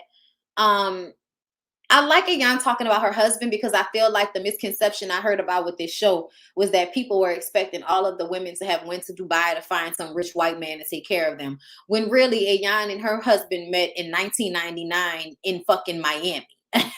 Okay. And she says it was love at first sight. She met him through her sister, and that has been her you know, that's been her rock ever since. You know, he makes her feel good about herself. He reinforces how beautiful and wonderful she is, and it's so different from the man she saw in her father.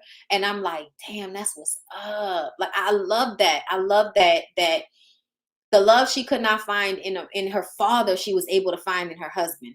That is such a rare and beautiful thing. I just feel like a lot of times it works in you know, in tandem. You had a fucked up daddy, then you're gonna have fucked up, you know, husbands or boyfriends, you know. So to see the opposite happen, that is such a blessing in life. And I think that when people talk about God's grace, I think moments like that are God's grace. Like, you have a fucked up father, a fucked up childhood, and then out of nowhere, through somebody who you love and trust, you meet the person that you're going to be with, you know, for the rest of your life, basically, that provides you all of that love, you know, and support, emotional comfort and support that you could have wanted in a relationship. Like, that's a blessing. That's a blessing. And I love seeing them both sit there with their husbands. And then here's another thing that I liked. When I was looking at both of those white men, neither one of them were unattractive. Because y'all be like, you know, it's got to be some ugly ass old white man, you know, with money. That's not what it's giving at all. Both white boys are giving, no, we fire. We just white boys. That's all. We fine too. We just white boys. That's all. You know what I'm saying? Like, they're especially Lisa's husband. Lisa's husband is cute. I was just like, all right, girl, oh, come on. I love to see it. They really, yes, they look good sitting next to their husbands. I was here for it. Sarah and Ayan met up, and y'all, I love this scene. This is what solidified to me that this is gonna be a good show. So Sarah and Ayan met up and they talked about their lives. And Sarah talks about being an entrepreneur since she was 15 and therefore growing up very quickly. And that's why she has this free loving spirit at this point in her life. And she's been through a lot. Excuse me. She's also been in abusive relationships and things of that nature. And she was a people pleaser. And child, I understand that. And so she went through hypnotherapy to help her release things. And she definitely is telling Ayan it's something that she should try, and she wants to get her in contact with her therapist. And Ayan tells us about, you know, her childhood, and even more so what happened with her father, which I already told y'all about. But another thing she talked about was the fact that he was going to try and marry her off at 14 years old, which means he was trying to sell her. He was trying to sell her after he had beaten her for years, after he left the mother, after all of that mistreatment. He tried to sell her, and she would have went because he made it seem like they were going to spend time together. And of course she still wants love from him, so she thought they were going to spend time together. And her sister was like, don't go, he's trying to marry you off, which means he was trying to sell her. And that's when her and her sister ran away together. And Sarah asked her if she could ever forgive him. And she says, I don't think I could ever forgive him. Y'all, I'm going to cry. Like, the energy is just, oh my God. She said, I don't think I could ever forgive him. And I want her to, because I feel like when people talk that shit about, oh, you know, forgiveness being for you, it is. That doesn't mean you forget. That doesn't mean that you give people grace. It just means that you let it go for you. You forgive what it was for you. A lot of times you're forgiving yourself because in some way you blamed yourself for what was done to you. Forgiveness a lot of times is really not about forgiving the person, but about letting it go and forgiving yourself so that you can move forward and stop being negatively affected by it. And I think Ayan's Ayan, however you say it, I don't want to disrespect her name, but I feel like I keep wanting to say Ayan and it's Ayan. But whatever the situation, I feel like she is holding on to how her father made her feel, which is why she was so easily triggered by Caroline and Brooks. And honestly, it makes me even more angry with Brooks because I felt like she was antagonizing her.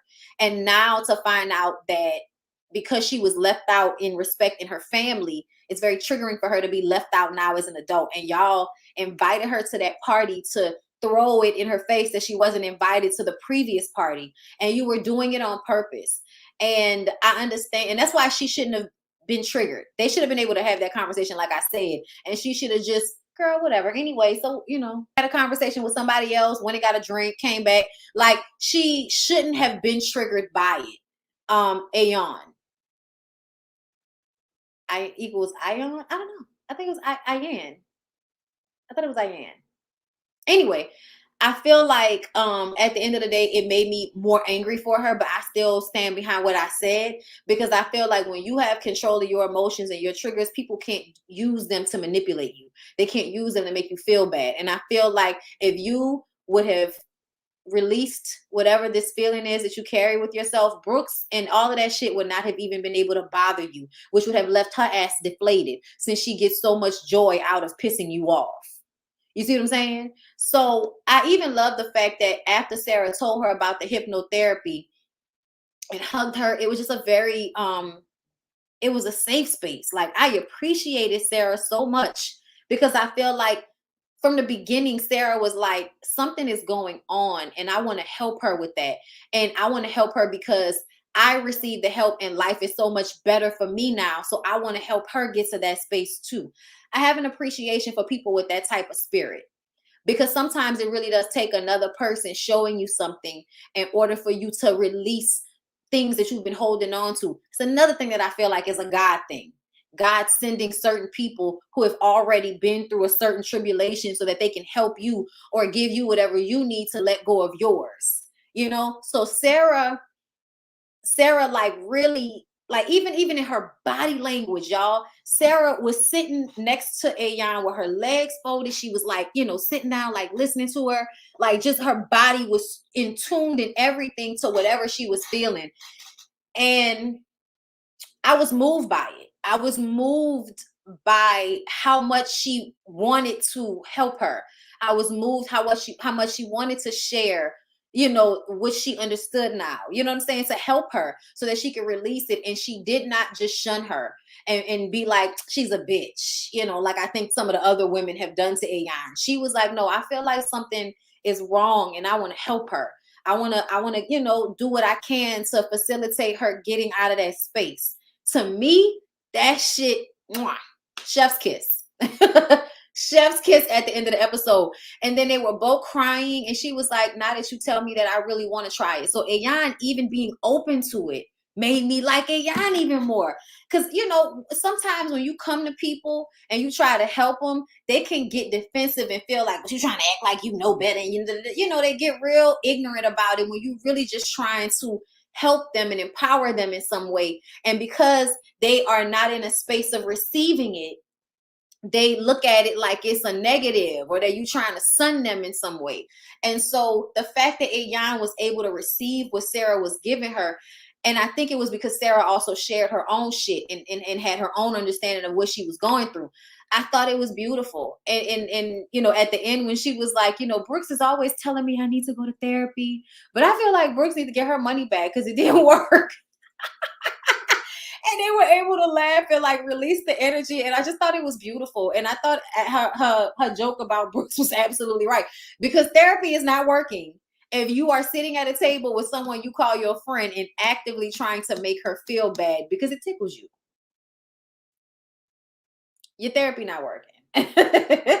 So yeah, y'all, Real Housewives of Dubai definitely was giving to me a few different things that I needed. I need the luxury. I like to see the luxury. I like seeing a place that I've never been to, being exposed to a different culture in this way. I think this was an excellent idea for them with making sure that they were showing us other shows. I know there's Real Housewives of Lagos, but I have never seen that one. I don't know if they really, because I wasn't even gonna watch Dubai until they decided to release it on Bravo.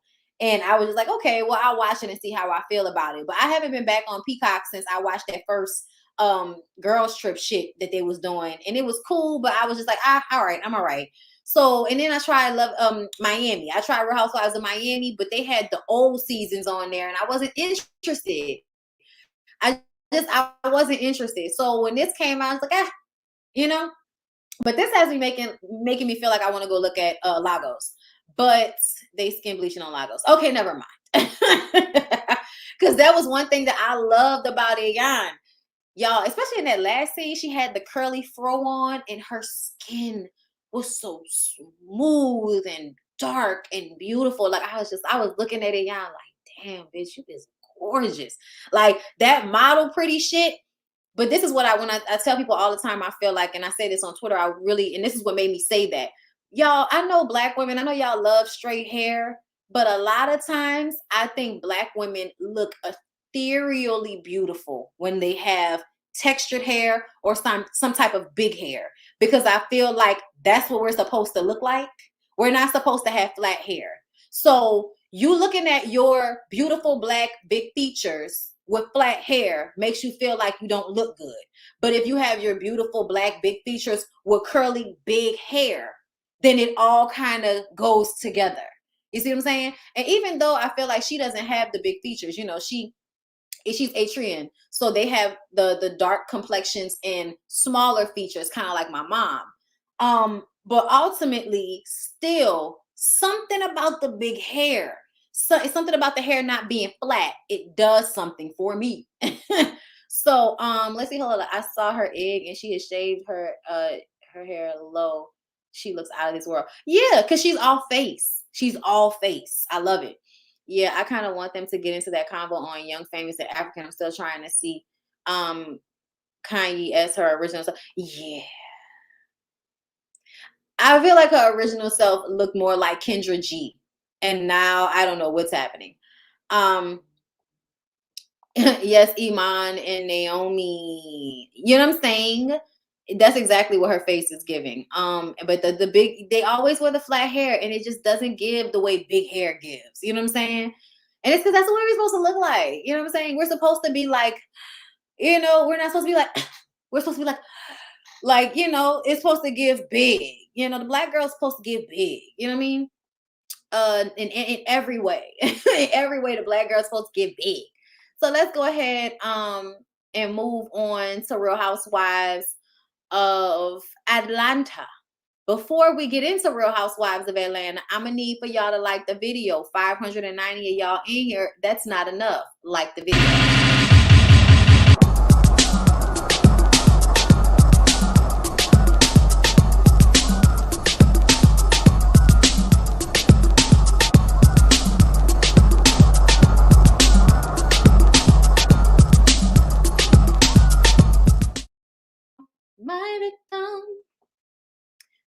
God, what are people saying to me on Instagram? Wait a minute. Yeah, I'm gonna have to check my Instagram when I'm done. Okay. So let me pull it up before we get into the episode. Let me pull it up before we get into the episode. Pull it before we and it's a and what a and then I thought I had saved it. I thought I had saved it. Hold up, y'all. Let me because I know I had somewhere. I want to find it first. So I thought I saved it.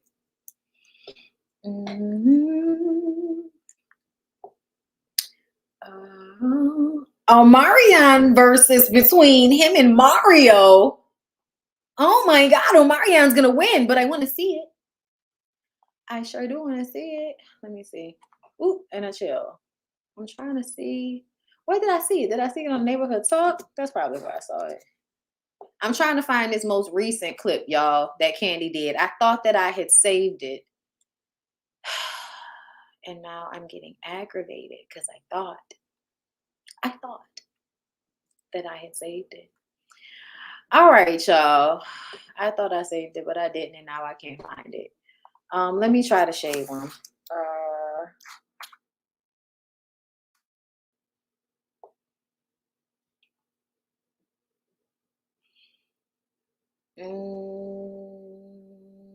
I don't see it. Okay, I'm about to give up because I don't see it. And let me just try one more thing.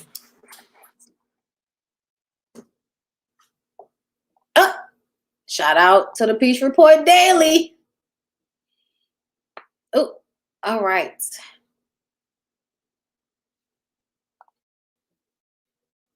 Okay, I got it, y'all. We ready?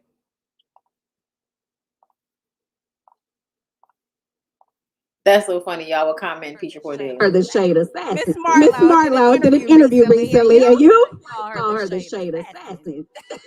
She throws a little bit of shade, and she tries, and she tried to throw a little shade recently, and you were quick to say, "Well, hold on, I have tried to help her with different things, and I do give back. You very, charitable, and you do a lot in the community." So, yes, look at so what are your thoughts now? Has she reached out to you since you've spoken out? Of course not. But you know what? I'm glad she didn't, because at the end of the day, like, I just saw today's episode that's going to air tonight, and she's saying some of the same things. So I'm like, oh, okay, so this is something that she's been saying on the show that I wasn't around to hear. So I'm like, oh, I get it. So she's going to keep running this BS. Yeah. I love Niecy. Y'all see Niecy's comment? So I staying out of ladies. And what about Sheree this season? Okay. What has she been doing? Because people are like energy on the fence with her, He's boo, saying and a lot. like what's going on? Is she looking, kind of Giving played. what? I love it, Candy. Keep it Played above. by Turtle. She's been giving played. But you give to your friend Sheree. What advice would I give Sheree? Just Get in your bag. Stay in the bag. Okay. Miss Marlowe did an interview recently, and you Listen. call her the shade assassin. Listen. She throws a. Listen. I am so here for Candy gathering Marlo and Sheree and getting them together. I'm so here for it. My girl. I love Niecy's comment, because Niecy's comment was why I was like, I love Ty right now. Ty look good. First of all, Ty look good in that suit. Second of all, Ty's facial hair grooming is impeccable. Third of all, his energy was giving, I'm standing here and I'm not involved in this bullshit. But the posturing was, I'm here to protect and defend my wife. He didn't have to say anything because Candy got her shit. And he don't need to get involved in women's business, as people would say. Okay, as my girl Niecy said, the ladies' business. I ain't involved. But he's standing there like there's somebody in his ear. Security? Yeah. No, we're good. We're good. We're good. Mm-hmm. Okay. And you see what I'm saying? So I was here for Ty's energy. I was so here for Ty's energy, y'all. And Candy look good. Have y'all watched a la carte? Have y'all watched a la carte on All Black?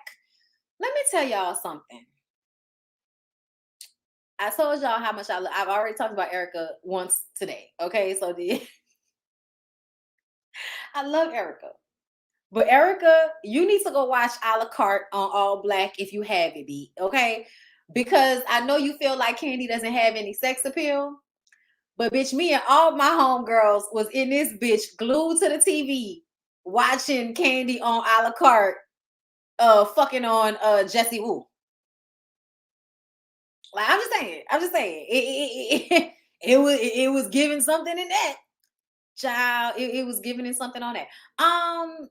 Candy definitely had the sexual energy on a la carte. A la carte is good, y'all.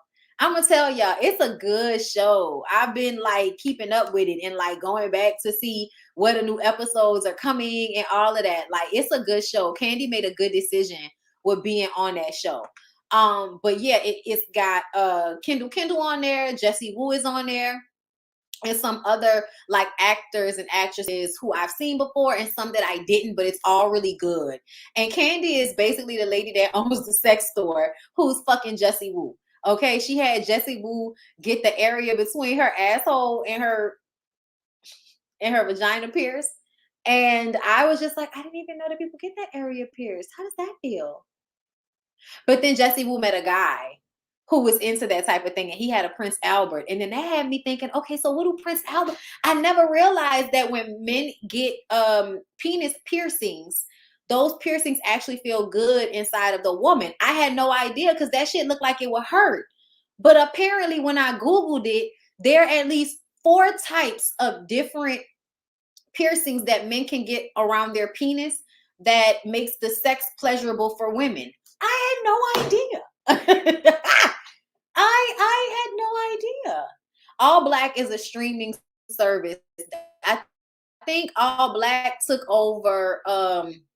It was something else that I had that was like a Black streaming service, and it switched over to All Black, and I've just had it because I had the previous one.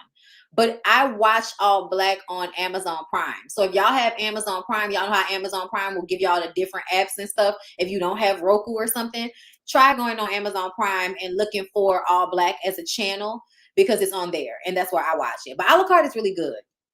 It's a cute little show. It feels great. Really, really. Which one? Like the Prince Albert on the inside? Is that what you mean? Or the piercing that the girl got in between, the butt in a vein? Either way, it definitely had me like, oh my God. Yeah, it was something urban. Yeah, it was something urban that it was before. Sexiness and sex appeal is subjective. Candy does it for me. It is subjective. It is. But I feel like when I saw I was like, yeah, Candy, don't invite me to none of them parties or nothing like that, Candy. Because if you try to fuck me, bitch, you might pull me. Your energy is real. I don't know. I like it. I don't know. Something does something for me, Candy. Yes, it was the Urban Movie Channel. Yes, and it turned into All Black. Yes. Yeah, I don't think everybody needs to exude sex, but I think people get in a bag. The Prince Albert feels good. I never thought that. That shit has my mind blown. That has my mind blown. But anyway, y'all, yes, all things to be talked about. I would be scared if it got stuck in my IUD like on Grey's Anatomy.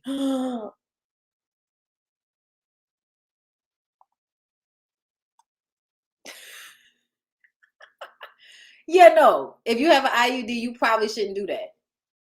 You probably shouldn't. Yeah, no, it's not free. It's not. But I pay $2.99. Yeah, it's not expensive, y'all. It's not like a big expensive. The Pearl too. Really? The dude actually showed his dick, y'all, on the show a la carte. He showed his dick, and there was like you could see it was like 4 different ones sticking out. So I think he had 2 different piercings in the tip of his dick. I was just like, oh wow, he find out something new every day. Nigga said, tuck that IUD string. I am done. I am done. I'm done. I love y'all. I feel like Candy doesn't exude sex. She just talks about it. And that's not common in the Black community. So they think she's a freak, but I actually don't think that. So you don't think that Candy, so y'all don't think Candy is a swinger. Y'all don't think that Candy and them, you know what I'm saying, like have sex and threesomes and outside. Y'all don't think they do that? I'm trying to understand. Because I feel like everything we know about them tells us that that's what they're into. I've been waiting on my talk about this. This should be fun. Oh, no, it will be. We're going to get into it. Girl, what? Show that horrible stuff on national TV. What channel is on? Where can I watch? It's on all black. It's not on national television. It's a streaming service that used to be Urban Movie Channel. If you have Amazon Prime, you can find it. I just Googled it. Listen, I do. She does swing. She's not too when she's not too tired. Right. I definitely feel like people just go through ups and downs as far as when they have the energy for it. Shit, I go up and down throughout the months. Some months I'm hot as fuck. Some other months I'm a little chill.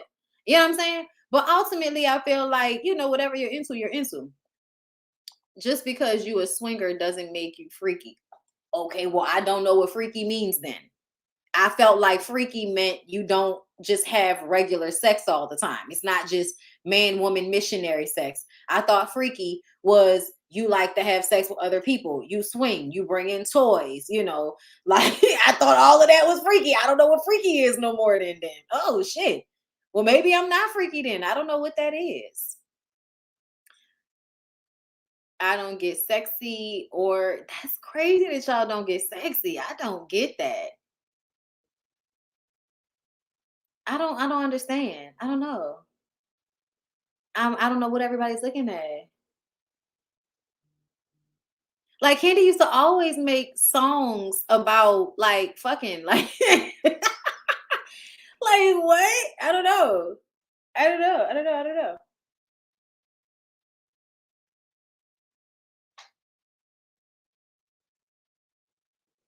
Oh, okay. It's for the neighbor. You can be freaky without being a swinger. Yeah. I think you can be freaky without being a swinger, but I think that you can't be a swinger and not be freaky. You see what I'm saying? Like, I don't know why is it confusing? Candy gives me, she has a strap in a book bag somewhere, tease, and I'm here for it. In my opinion, Candy is very vocal about sexuality, but only goes into seduction mode when the time calls. I'm the same way. I mean, when else are we like, who are we supposed to be like? Are you supposed to be in a constant state of wanting to fuck at all times in order to be considered sexy? I'm confused. Sorry, I missed the part about the discussion, but I get sexy from Candy, not daily, but I see it. Yeah, I mean, why would you get sexy from someone at all times when they have other shit to do? Is that, what? I don't know. Not this conversation better than the episode. I'm glad y'all feel like that because I'm enjoying y'all being here. Okay, it's 700 of y'all in the room. Didn't I tell y'all when y'all like the video, apparently more people come? Y'all gotta like the video. I just Googled the piercing. Yes. Y'all should, if you Google penis piercings, there are so many types. I had no idea. Y'all crazy. Candy in that preview with Jessie Woo made me feel something. Candy was sexy in that. Yes, she was. There's a clip of it. There's a clip of it. And Candy was, yeah.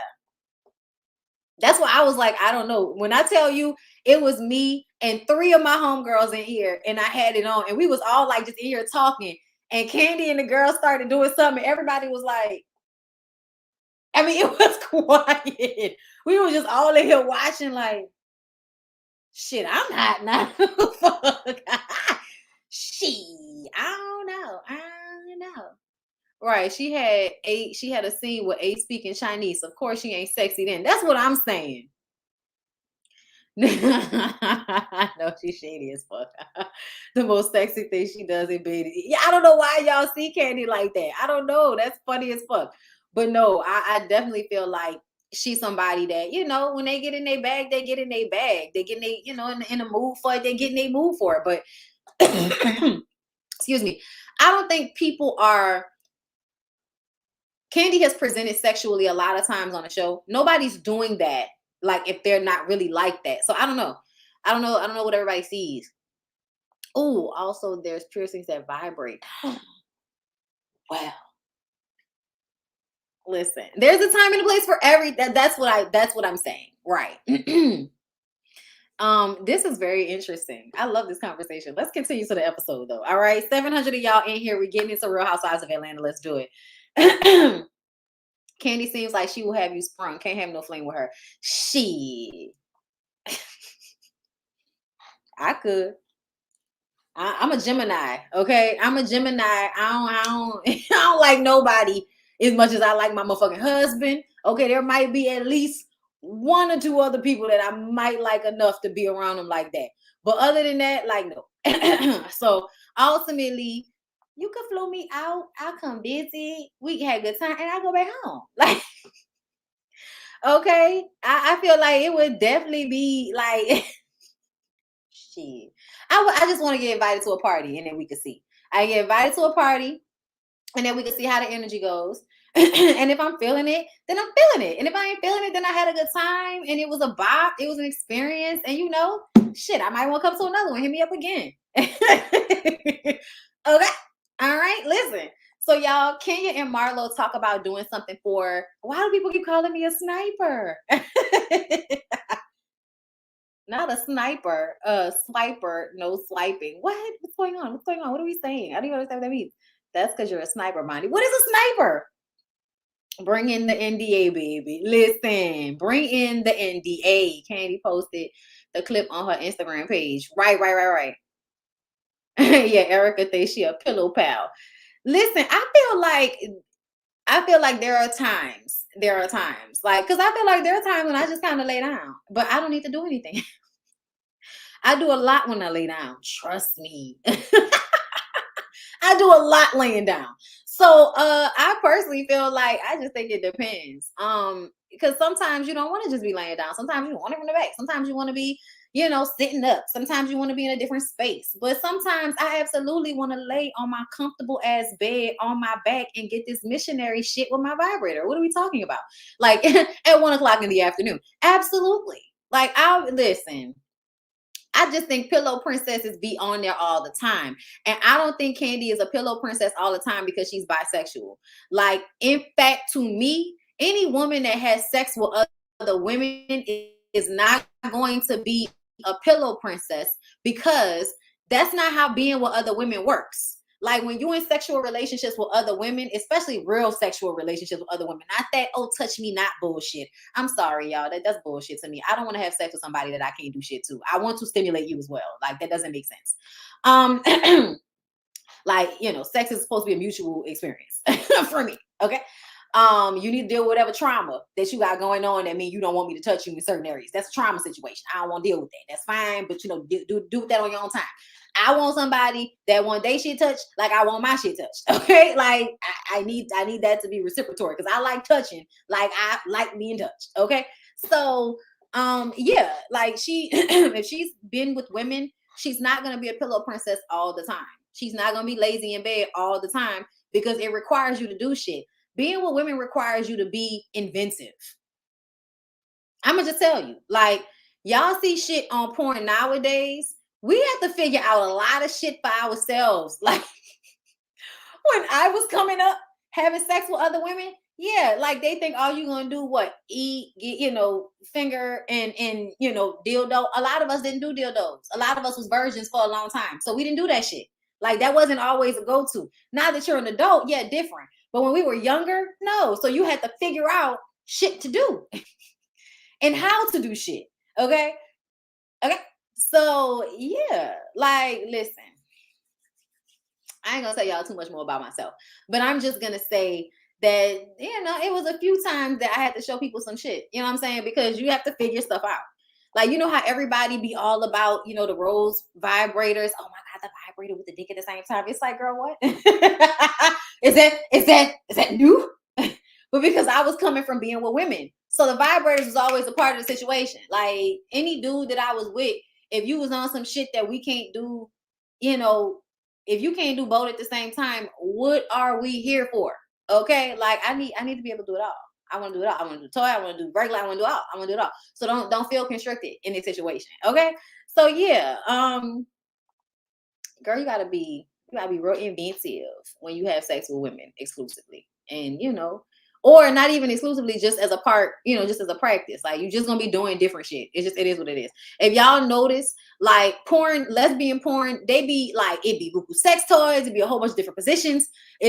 We doing shit in a different way. You know what I'm saying? We doing all kind of different shit. You get porn between a man and a woman, and there are only so many things that they're gonna be doing. If it's one, you know, if it's a man and a woman, it's only so many things they're gonna be doing.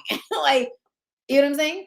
So many positions. You know what I mean? Like, which da da da da da da da. You know what I'm saying? And da da da. You know what I mean? So I just kind of feel like, you know. But anyway, so Kenya and Marlo wanting to do something for Sheree to make her feel better about getting played by Tyrone. I don't think that Sheree is genuinely getting played by Tyrone. I don't. I think it's a storyline. I think that Sheree is like, Sheree knew there were cameras there. She was crying. She knew there were cameras there. I forgot who that is, but I can't talk right now. And I don't have any meetings today. Right? I don't have any meetings today. Anyway, like, yo, like, people can't just be calling me. Like, I know they think people, you know, like, you know, child, the older I get, the more I'm getting like my sister. You gotta make an appointment to get on the phone with me if you ain't like somebody I fuck with like that. Cause I be doing shit. Anyway, Sheree talks to her daughter and she says Tyrone called her the very next day like nothing happened. And she told him she would call him back and didn't. And so I thought that meant that you were like ready to not do this. Okay. I thought you was ready to let him go. And basically she was like, yeah, I'm not talking to him right now, but I don't know if I'm ready to let him go. I was just kind of like, it's a storyline. Somebody I've invested so much time. Come on, Sheree. Sheree, you like 50 years old, my nigga. There's no such thing as I invested so much time. Especially not with no nigga in jail. What are you even talking about? I invested so much time with a nigga in jail. The time wasn't real if it wasn't outside.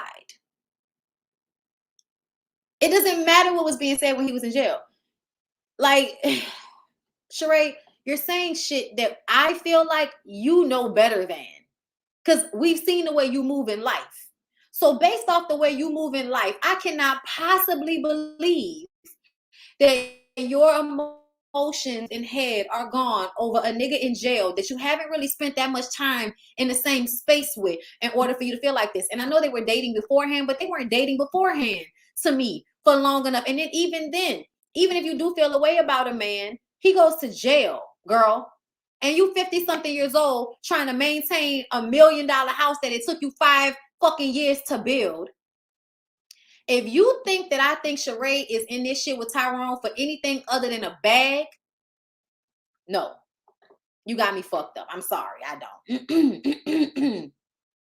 Nope. So anyway, Kenya and Drew go out together. And I like to see this because I feel like essentially Drew is annoying as fuck, but I feel like she's harmless. And people can go a little bit harsh on her sometimes. And I feel like, hey, let's not forget, she has to live with Ralph. We don't need to do too much. So Kenya says that she wishes that she and Drew had formed this relationship before when she was still married because their husbands are a lot alike and they could have helped each other. And Kenya tells her that she stayed in New York for an additional 3 days after their trip to New York so that Brooklyn could spend some time with her dad and spend the night. And I'm like, so Kenya, did you sleep at his house? Or did you just stay in a hotel for 3 days and kind of just go back and forth and facilitate, being there for the baby? Like, I just kind of wanted more detail on that. But I don't think that Kenya is backsliding. You know what I'm saying? I hope not. I mean, if she went and got some dick from him, I don't begrudge her. But we're not getting back together is what I hope. And what I want to hear. Okay? But anyway. I'm sorry, y'all. I need some water. I lost my place in my notes. Then they discuss Sanya. Okay? And Sanya having her drop it with Drew concerns. Drew says that she doesn't have a mind of her own.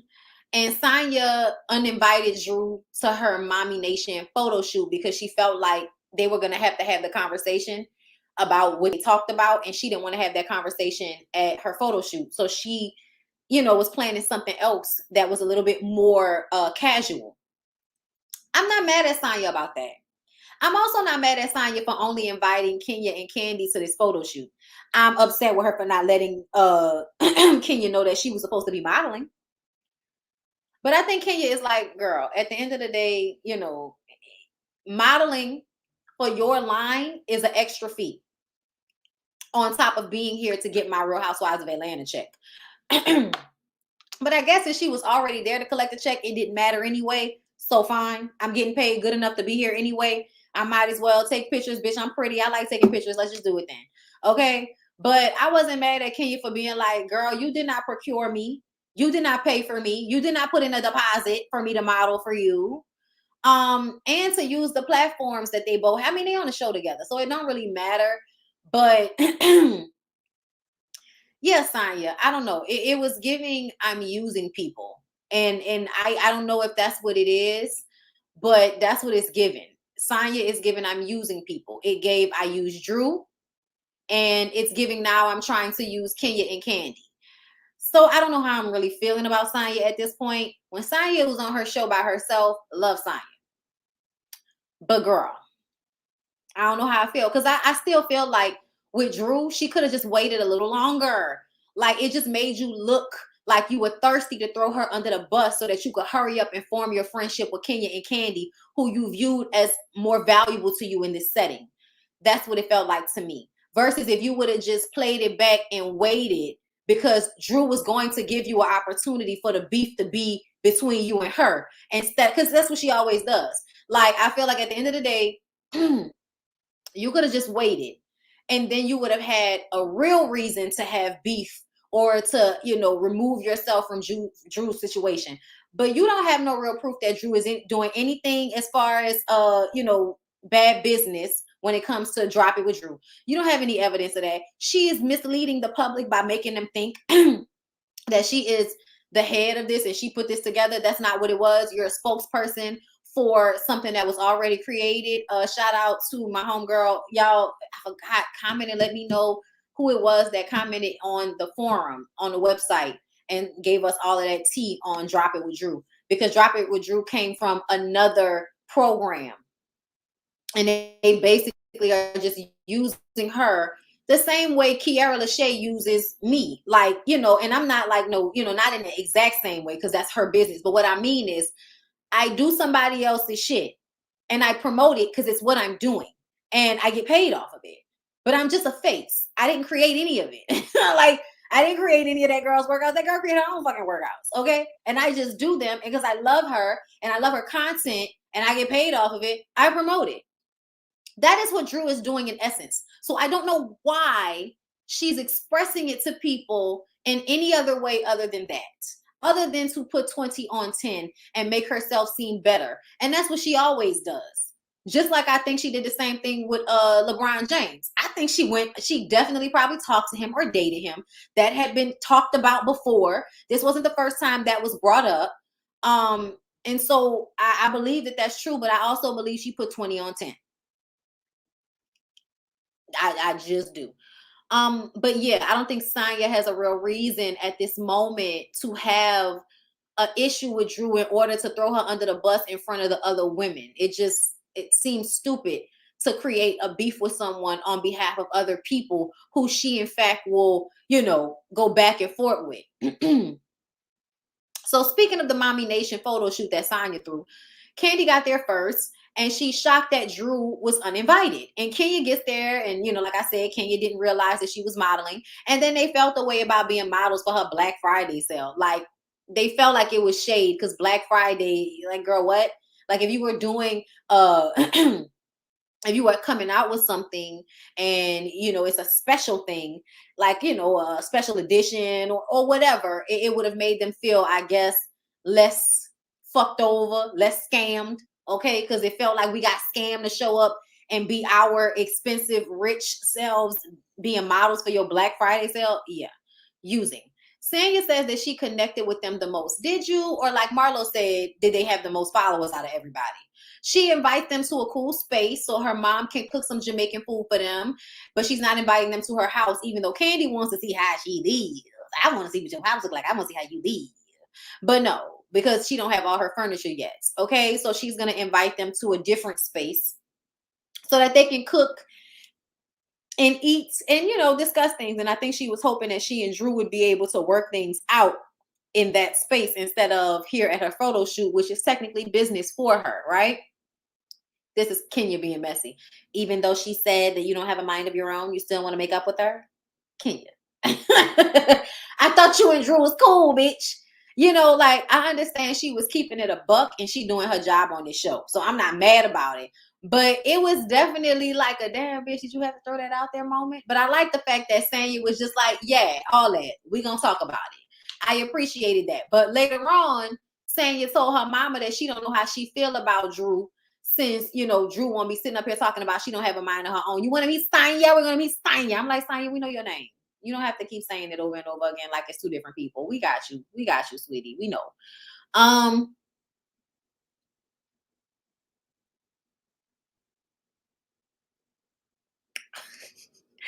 I'll try to find my space in my notes. Okay.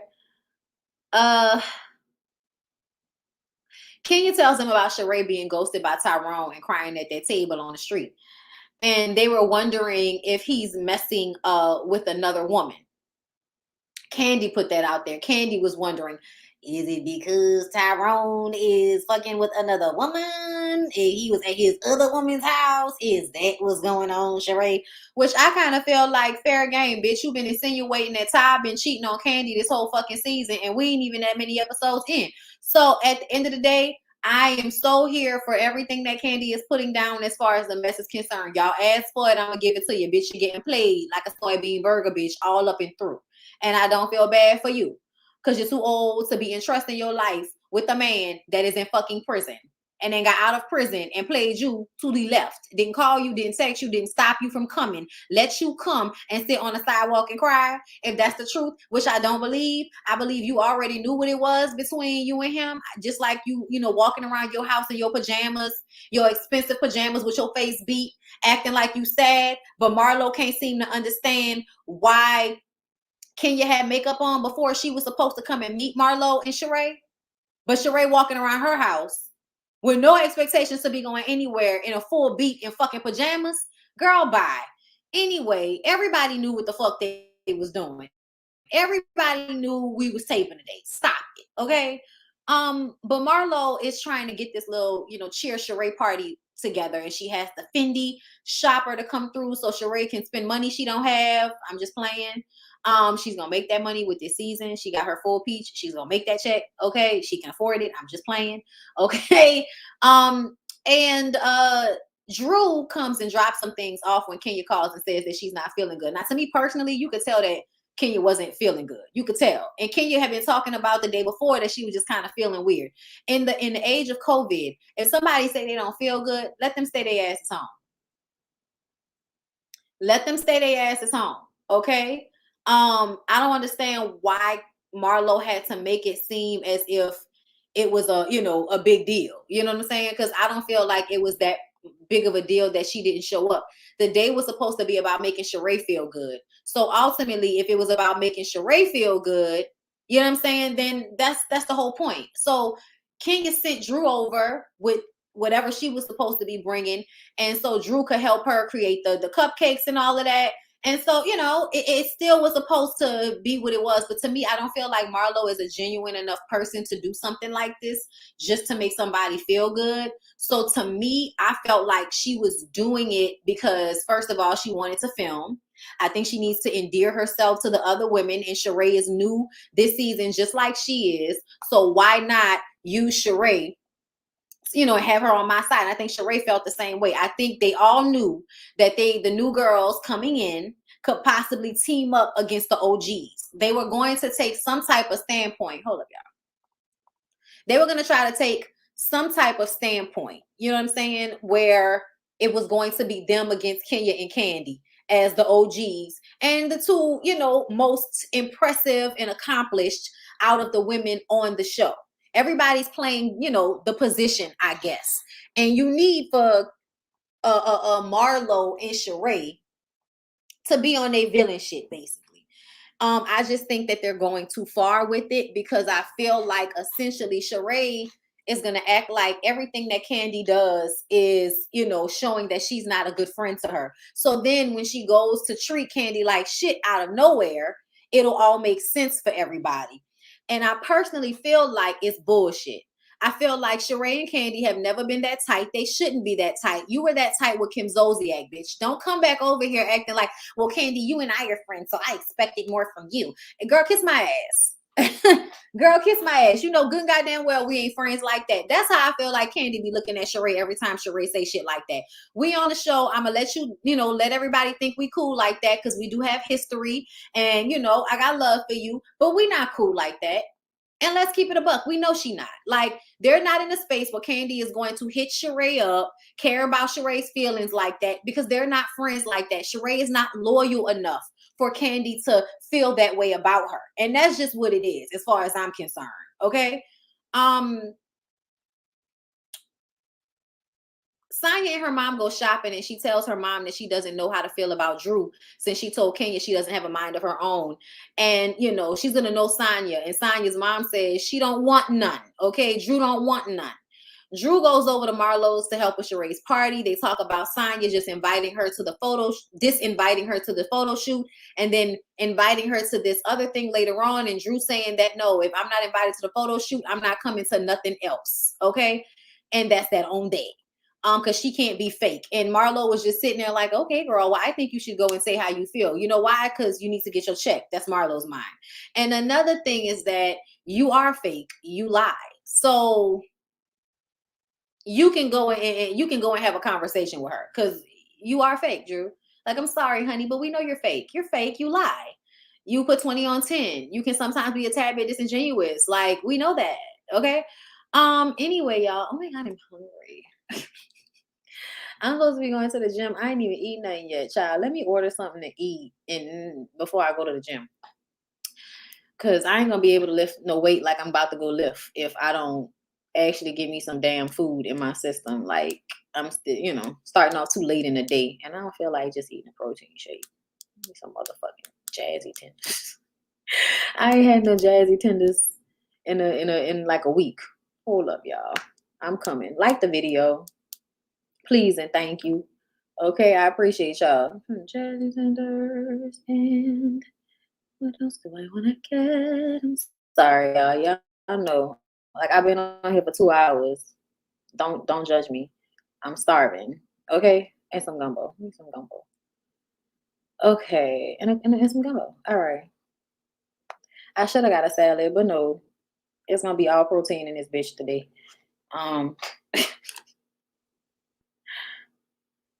And replacing of the order. All right, so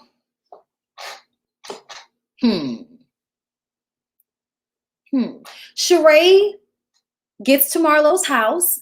They shop. Sheree spent like almost $12,000. She thought that Marlo was going to gift her with something, but oh no, bitch, I just gifted you with the convenience of the shopping experience. That's it. That's all, girl. Hold up, you guys. I think I might repost this after it's over. Y'all let me know what the quality is looking like, what the sound is looking like, because if there are any issues, I'm going to take this down and put the recording version that I have up that I think may be a little bit clearer. I'll put that up. But we'll see, because I see my bars going down. But anyway, y'all, so after they finish shopping, they sit down to eat. And they basically talk, and Marlo is like, listen, girl, I don't like the fact that I saw your beautiful black Barbie looking ass crying in dirty ass Philly waiting on Tyrone's ass. Shall I say, I knew all the people in Philly was gonna get upset about her saying Philly was dirty. But anyway, Sheree says she knows he loves her. So Marlo asked her, how would she feel if one of her daughters came to her with the same story? And she was like, damn, Marlo, you making me feel crazy. I'm like, well, bitch, you are acting crazy. It's good. It's good. Okay, great. Yeah, no, Marlo was right. Sheree, you are acting crazy. Okay. Sheree cries, and Marlo says that, she can Google pictures of her looking sad on the street. She don't need to go back to that nigga. I feel like Sheree is going to act as if it's so hard for her to let Tyrone go. And I feel like girl, it's been done. It's been done. It's over. She don't really care like that, but she's going to pretend like she cares like that because it helps her have a storyline. Do y'all know that we literally watched Sheree for the first half of this episode walk around her house and eat chips? They literally have a portion of the show where Sheree is walking around her house in pajamas, and then she sits down to eat her Lay's potato chips and then tells us how delicious and thick cut the potato chips are. And I'm like, So when I told y'all that Sheree was boring and I didn't feel like they needed to bring her back, this is what I'm fucking talking about. Your whole scene is you crying over a nigga I don't think you're really with, walking around your beautiful house in pajamas with a full face of makeup, eating motherfucking chips, and annoying the shit out of your dog that's hiding from you because he don't want to be bothered. This is what I was talking about because I've been watching this show since season 2. And so I know who the people are and what they bring on the show. And once they run out of messy stunts and shows, they have no storyline, they're going to revert to being nasty just to keep their place on the show. I don't like that. So anybody want to talk about somebody not earning a check?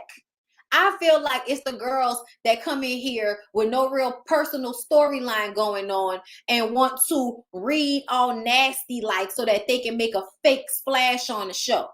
Because that's what it's giving. That's what it's giving. But okay, y'all was so hyped. Y'all wanted Sheree back. Now y'all can enjoy watching her walk around her beautiful home and eating her thick cut Lay's potato chips. Okay, that's entertainment. Okay. But yeah, she was, you know, at Marlo's and crying and all of that. And it was sisterhood and it was Marlo making her friend feel better. I did appreciate Marlo for that. Like I said, I feel like whenever women actually support each other, they do it so well. You know what I'm saying? They do the things for a woman that you think a man would do. You know what I'm saying? But only I think sometimes women understand how to think about what their friend likes and what would make their friend feel good and set it up in a way that's beautiful and aesthetically pleasing to lift their spirits. That's not always a man type thing. You know what I'm saying? So I understand. That's why I feel like it's so important for women to have real relationships with their homegirls, because their homegirls can understand them in a better way and can supply them with something that they're looking for in life that doesn't always need to come from their partner, you know, in romantic. Thank you, Julie, for the euros. Okay, thank you. Candy is such a boss. Did you see how she has Ace learning Mandarin early? Statistics show that people have a huge advantage in business when they can speak it. It's giving legacy and giving dynasty. Thank you, Julie. And yes, we talked about it earlier, that she was, you know, going over a new language with him. But that doesn't surprise me. Like, have y'all seen, you know, our girl, Riley is at NYU, and I think she's going to be a lawyer, if I'm correct. I can't remember, but either way, it's giving I've raised my kids to get this bag in a real, genuine, intelligent, smart way. And I'm so here for it. Marlo isn't genuine, I know, but I still like seeing the support on TV the way it happened, even though I don't feel like she's really a true friend to anybody. And I think it's because, you know, I think in the ways that Kenya has healed a little bit over these years, Marlo has not. But I think they always started out having somewhat of the same type of issues. Thank you, Miss Chocolate Diva. Did you talk about Candy going off on Marlo in the neighborhood talk? I've been waiting on your impersonation and reacting. We actually talked about it on the Ooh Ladies First panel last week. We already talked about that one. We talked about her recently going off on Peach Report Daily today at the beginning of this segment. Karen Patricia, thank you so much for the super chat. Hi, Bondi. I have gone back in the office, so I'm not able to catch the lives. I really miss you. Just in case I miss it, I'm going to say I wanted to jump through my screen at thing 1 and 2, hating on the most successful women on the cast. Marlo is giving Zeus, and she always has. Thank you so much for the super chat. So everybody meets up at Sonya, you know, with Sonya, with the family in the warehouse district, child. It was like, girl, you couldn't rent an Airbnb. Why you have to bring them people? Look, it seemed like they were at somewhere where you shoot, and they just kind of set it up to be, because it probably looked like somewhere where they might shoot cooking segments or cooking shows or something like that. So there was a stove and all of that. But the way it was set up, it looked like it was either a place where you teach cooking or a place where you shoot a cooking show, the way it was set up. So that's why it made me feel like, you know, it was a set situation. But either way, which would make it a warehouse situation, especially based off the way they was walking in there, like, ooh, Lord, rocks. So Kenya and Marlo shade each other about, you know, soft and old dicks. You know, Marlo was like, look, Kenya, you know about soft dicks. And, you know, Kenya was like, and you know about old ones. And she was like, yes, but they take Viagra. And it's like, so again, How are we saying that Candy is talking about sex too much when you're literally reminding us of your love of old balls? Okay, never mind. Anyway, Marlo starts to discuss Tyrone and asks Sheree if she can say something about it, as if, girl, I want to make sure I can say something before I say something. Marlo, shut up. I almost feel like Marlo did that shit on purpose. And Kenya says, well, I already told Candy. And Sheree says, well, Candy didn't call me and say anything. And Candy was like, I heard that you were crying and I just was waiting for you to call me and tell me. And I think it's because Candy doesn't really see Sheree as a friend. And they were just supposed to continue to pretend like they were cool like that for this show. But I don't think they really are. And I think in real life, Candy is not going to reach out and do all of that with you because she don't fuck with you like that. But she allowed for you to act as if that's y'all relationship so you can make sense when you come back on the show. But essentially, I don't think that they're really friends. And I think Sheree and Candy both know they're not really friends. So Sheree acting like it's bothersome to her every time Candy doesn't do something in her friendship wheelhouse, I feel like it's a setup. And I think Candy knows it, which is why Candy just gives you a lackadaisical response. You right. I shouldn't, or, rolls her eyes, doesn't really care, deflects, because she knows we're not really friends, girl. And you're doing this for the show. So whatever. Okay. Then Kenya and Marlo start going back and forth about Marlo not believing Kenya was sick since she had full glam on. And they start going back and forth. And Kenya is like, if you would listen to me, I told you that I had glam on because I was coming, but I just wasn't feeling good. Okay. And again, we're in COVID. So if somebody is not breathing out of their nose the way Kenya sounded, it would make sense for her not to come. And so then, Mama Joy said, wait a minute. I can't believe y'all are arguing over this foolishness. It's some junk. She said she's sorry. Now, what else happened? I was like, thank you, Mama Joyce, because they just in here acting a fucking fool over nothing. Sheree says, well, she wants to let them know that she did take the advice and she blocked Tyrone. And Mama Joy's like, you need to stay with him. Like, you don't never need to go back to him because I would not deal with that. And then Kenya, in true shady bitch fashion, was like, yeah, but Candy did that, and then they all start pointing out that Candy's baby daddy was in jail. I think Block was in jail and all of that. And I also feel like, are y'all really going to compare what Candy did in her early 20s, late teens? Are y'all really going to compare? It was really her 20s, her early 20s. Are y'all going to compare Candy being dumb enough to get pregnant for a man, like Block in her early 20s, to Sheree looking sad on dirty Philly streets at 50? Girl, fuck you. Oh, so they were talking about the fiance that died. Oh, I thought they said her baby daddy. I thought somebody said her baby daddy. I feel like he probably went to jail too. They all probably spent some time in jail at one point or another. But you know what? AJ, was that his name? AJ or something like that? Something with an A.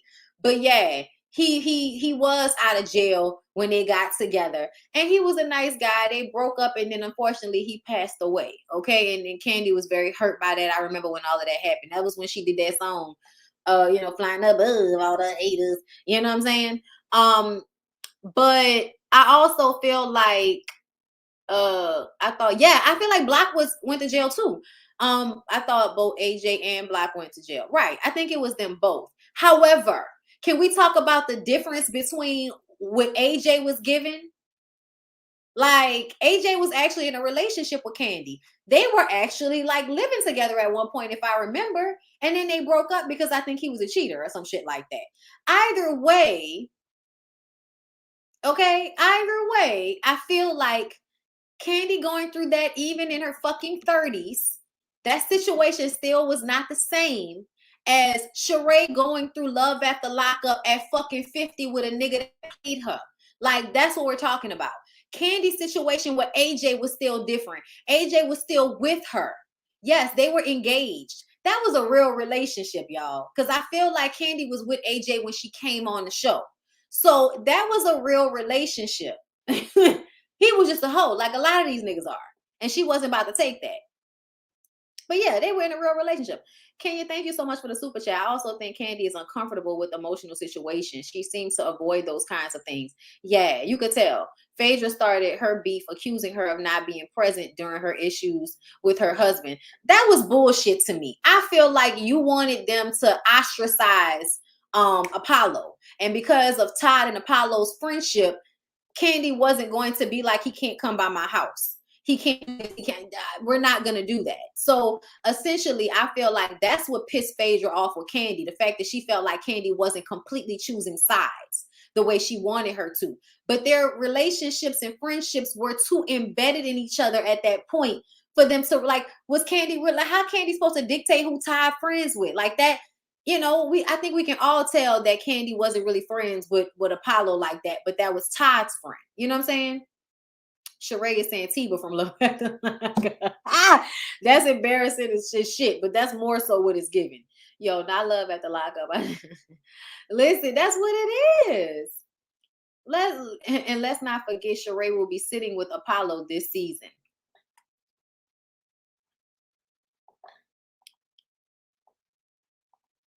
Todd and Apollo was still going to have a friendship. This is not high school. Kandi's opening scene on Real Housewives of Atlanta was her and AJ's engagement photo shoot. They definitely were a real thing. And I think at one point we liked him. So that's another reason why I'm like, this is not that. That's cute that y'all are comparing it, but this is not that. I don't think AJ ever left Kandi sitting outside crying when she was coming to see him when he was in a halfway house. I don't think that ever happened, which is why you can compare it. But Mama Joyce didn't raise no fool. Ultimately, Kandi was going to have to get something out of the situation in order for her to be there. Okay. I feel like Kandi was overstepping at first with Phaedra. That's what ruined the friendship. Remember, Kandi wanted Phaedra to bring the boys to the jail, how Phaedra wasn't having it. I don't think she was overstepping as much as I think a lot of us had different opinions about that. And I think that doesn't mean that you make up a lie about somebody because they felt like maybe you should consider your son seeing their father even if he is in prison. I always felt like that was up to Phaedra and everybody need to leave her the fuck alone about that. So I agreed that nobody needed to tell her what to do with her kids. But I also feel like because Kandi had went through something similar, I think she had a different, you know, she kind of had a different perspective. If we friends, then somebody should be able to give their opinion and it not cause a rift in your relationship like that. Overstepping is when you try to control my shit, not when you just tell me how you feel about something because you have an understanding from your standpoint. You know, if we're friends, you can give me an opinion I don't agree with without me feeling like I don't fuck with you no more. So not only am I not going to fuck with you, but then I'm going to try to find a way to lie on you later on because I'm so upset about it. Like, no, that's too much. Phaedra is a fucked up individual, and I need for y'all to just come to terms with that. Tori, thank you for the super chat. Y'all, anyone comparing Kandi's relationship to this make-believe foolishness Sheree is showing us is crazy. But that's what they did, girl. That's what they did in that scene. Because Sheree was saying that she blocked Tyrone, but not forever. They asked about why Kandi and Kenya were the only ones invited to Sonya's photo shoot, and she says because she got the closest with them. It wasn't shade to anybody. Marlo says, girl, you don't even fucking know Kandi like that. Bitch, please. Like, went off right quick. And it's like, well, at the end of the day, Marlo, you wouldn't have been invited anyway because you're not a mother. You're a momty, you're an auntie, and that's great. That's great. But that doesn't mean that you should have been invited to an event that was, first of all, a photo shoot that was about people who have other young children. So, because this thing, Kandi has two young children, a toddler and an Ace, who is like, what? Ace is like 5 or 6 right now. Then you got Sonya, her son, same age, 5 or 6. Then you got Kenya with Brooklyn, who's 3 years old. They're the only 3 besides Drew who have young children. Who have young children. Sheree, your children are grown. Marlo, your nephews are teenagers. So essentially, I believe whatever Sonya's, mommy nation shit is, probably look better with having all of the women that had young children right now, because you're still, going through certain things as far as fundamentally teaching your children and learning and all of those things. So I think the conversation is different for people who have younger children than people who have older children and have raised their children, like Sheree. You know what I'm saying? So I feel like Marlo just didn't like the fact that she was excluded and she didn't know about it. But essentially, if you wanted to have an event and not invite somebody, you would have done it. And like, I don't understand why we are making a big deal out of something that was specifically for moms. Okay. Right. Drew was originally invited until this, whole situation happened.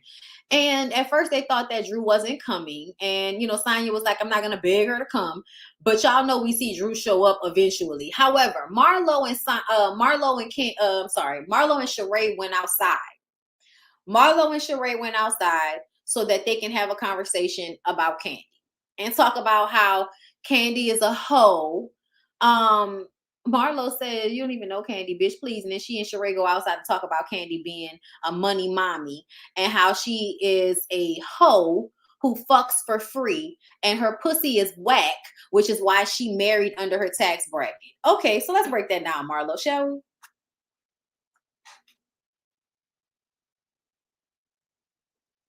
So when you were boosting, sucking 90-year-old white men's dicks and getting mug shots, Candy was on tour with Escape. Candy was writing music for other huge artists in the music industry. Candy was winning Grammys. Candy was writing music for country and pop stars and making millions of dollars over writing and producing records, Marlo, while you were racking up mug shots and sperm stains on expensive sheets. So the fact that you want to talk about somebody being a hoe or someone being a hoe for free is comical. Honestly, I don't know about everybody else, but I find more pride in a woman having sex when she chooses to and with whom she chooses to have sex with. And money is not a factor because she has her own. So she doesn't have to think about sex as a transactional situation. I don't have to think about giving my pussy for money because I have my own money. See how that works? See how that works, Marlo? And Marlo, you have been working your entire life to get to the stage that Candy has been in since she was a teenager. The place where you don't have to suck dick or fuck old men or boost expensive bags and clothes for your check.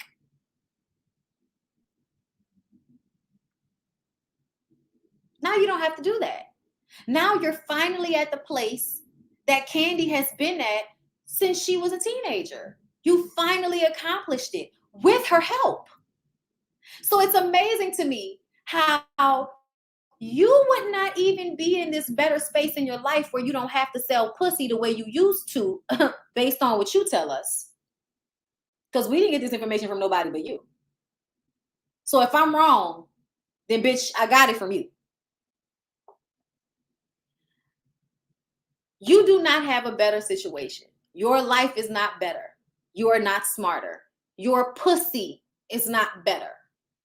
The idea that anybody's pussy can be better, girl, stop. Girl, stop. Girl, stop. Please stop. You don't even have a man that we know of. And then we found out that you were fucking Jazzy Faye. But Todd is an opportunist. So what were you when you were fucking Jazzy Faye? Or what were you when you were fucking Candy's cousin? Because that's how Candy knew you, right? Because you used to go with Candy's cousin, who I'm sure wasn't a rich old white man. Might have been a drug dealing young black man that you was getting piped down from, Marlo. Give us the real tea. Because I feel like your story hasn't even been clear enough in order for you to be trying to read somebody down about their life. And this is how we know you can't read, because you want to talk about pussy and I want to talk about numbers. I want to talk about money. I want to talk about mug shots. I want to talk about Grammys. I want to talk about properties. I want to talk about businesses. Candy doesn't have to teach anybody how to do anything because Candy is an inspiration by existing and doing it herself. On top of the fact that Candy, in fact, does have businesses that allow for people to come and make money. Bedroom Candy, the business that you tell her that she should shut up about and stop talking about, that business that employs thousands of other women who then make money off of selling her sex toys. That's not teaching somebody how to start a business? Because I think that's what that is. Or better yet, teaching bitches how to actually capitalize off being on reality TV shows with profitable businesses instead of just fucking on a rich man for money and expecting him dying to secure your bag. Because that's what Housewives was before Kandi.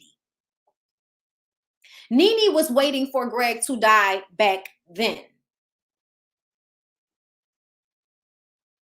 When Kandi came on the show and presented everybody with money-making Kandi. Money-making Mondays. Kandi started the whole image of using a reality show to promote businesses to the point that you are so successful just off your own mental. Kandi came on this show and rolled this shit for thirsty storylines and exploiting her family and did nothing else.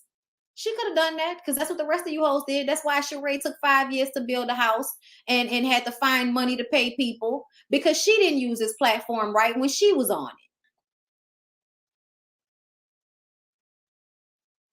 That's why she's had to leave and come back so many times.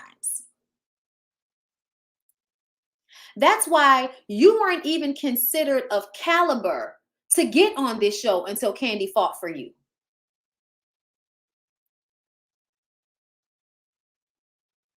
And now that you've finally gotten on this show, after you reached out to Kandi and Todd, because Todd, as much as y'all like to act like Todd, is just a security guard standing next to Kandi spending her money.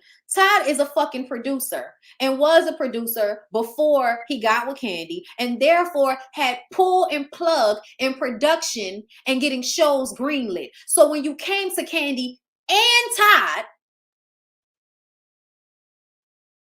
they got you a greenlit show. Shout out to Funky Dineva. And he said y'all played around with the contracts. You and Rico Chappelle played around with the contracts because y'all thought y'all was worth more than they were offering when everybody knows you take the best deal you can get off the first season because if your show does well enough, by the time you get to season 3, your check will have been increased significantly if your ratings are good. And if you have somebody like Kandi and Todd behind you, a part of production that's going to make sure you get your money on the back end. But you have to prove something when you have a television show. You have to prove that people are going to want to see you. So they're not going to pay you out the ass or pay you for being on another show that you were a B character on.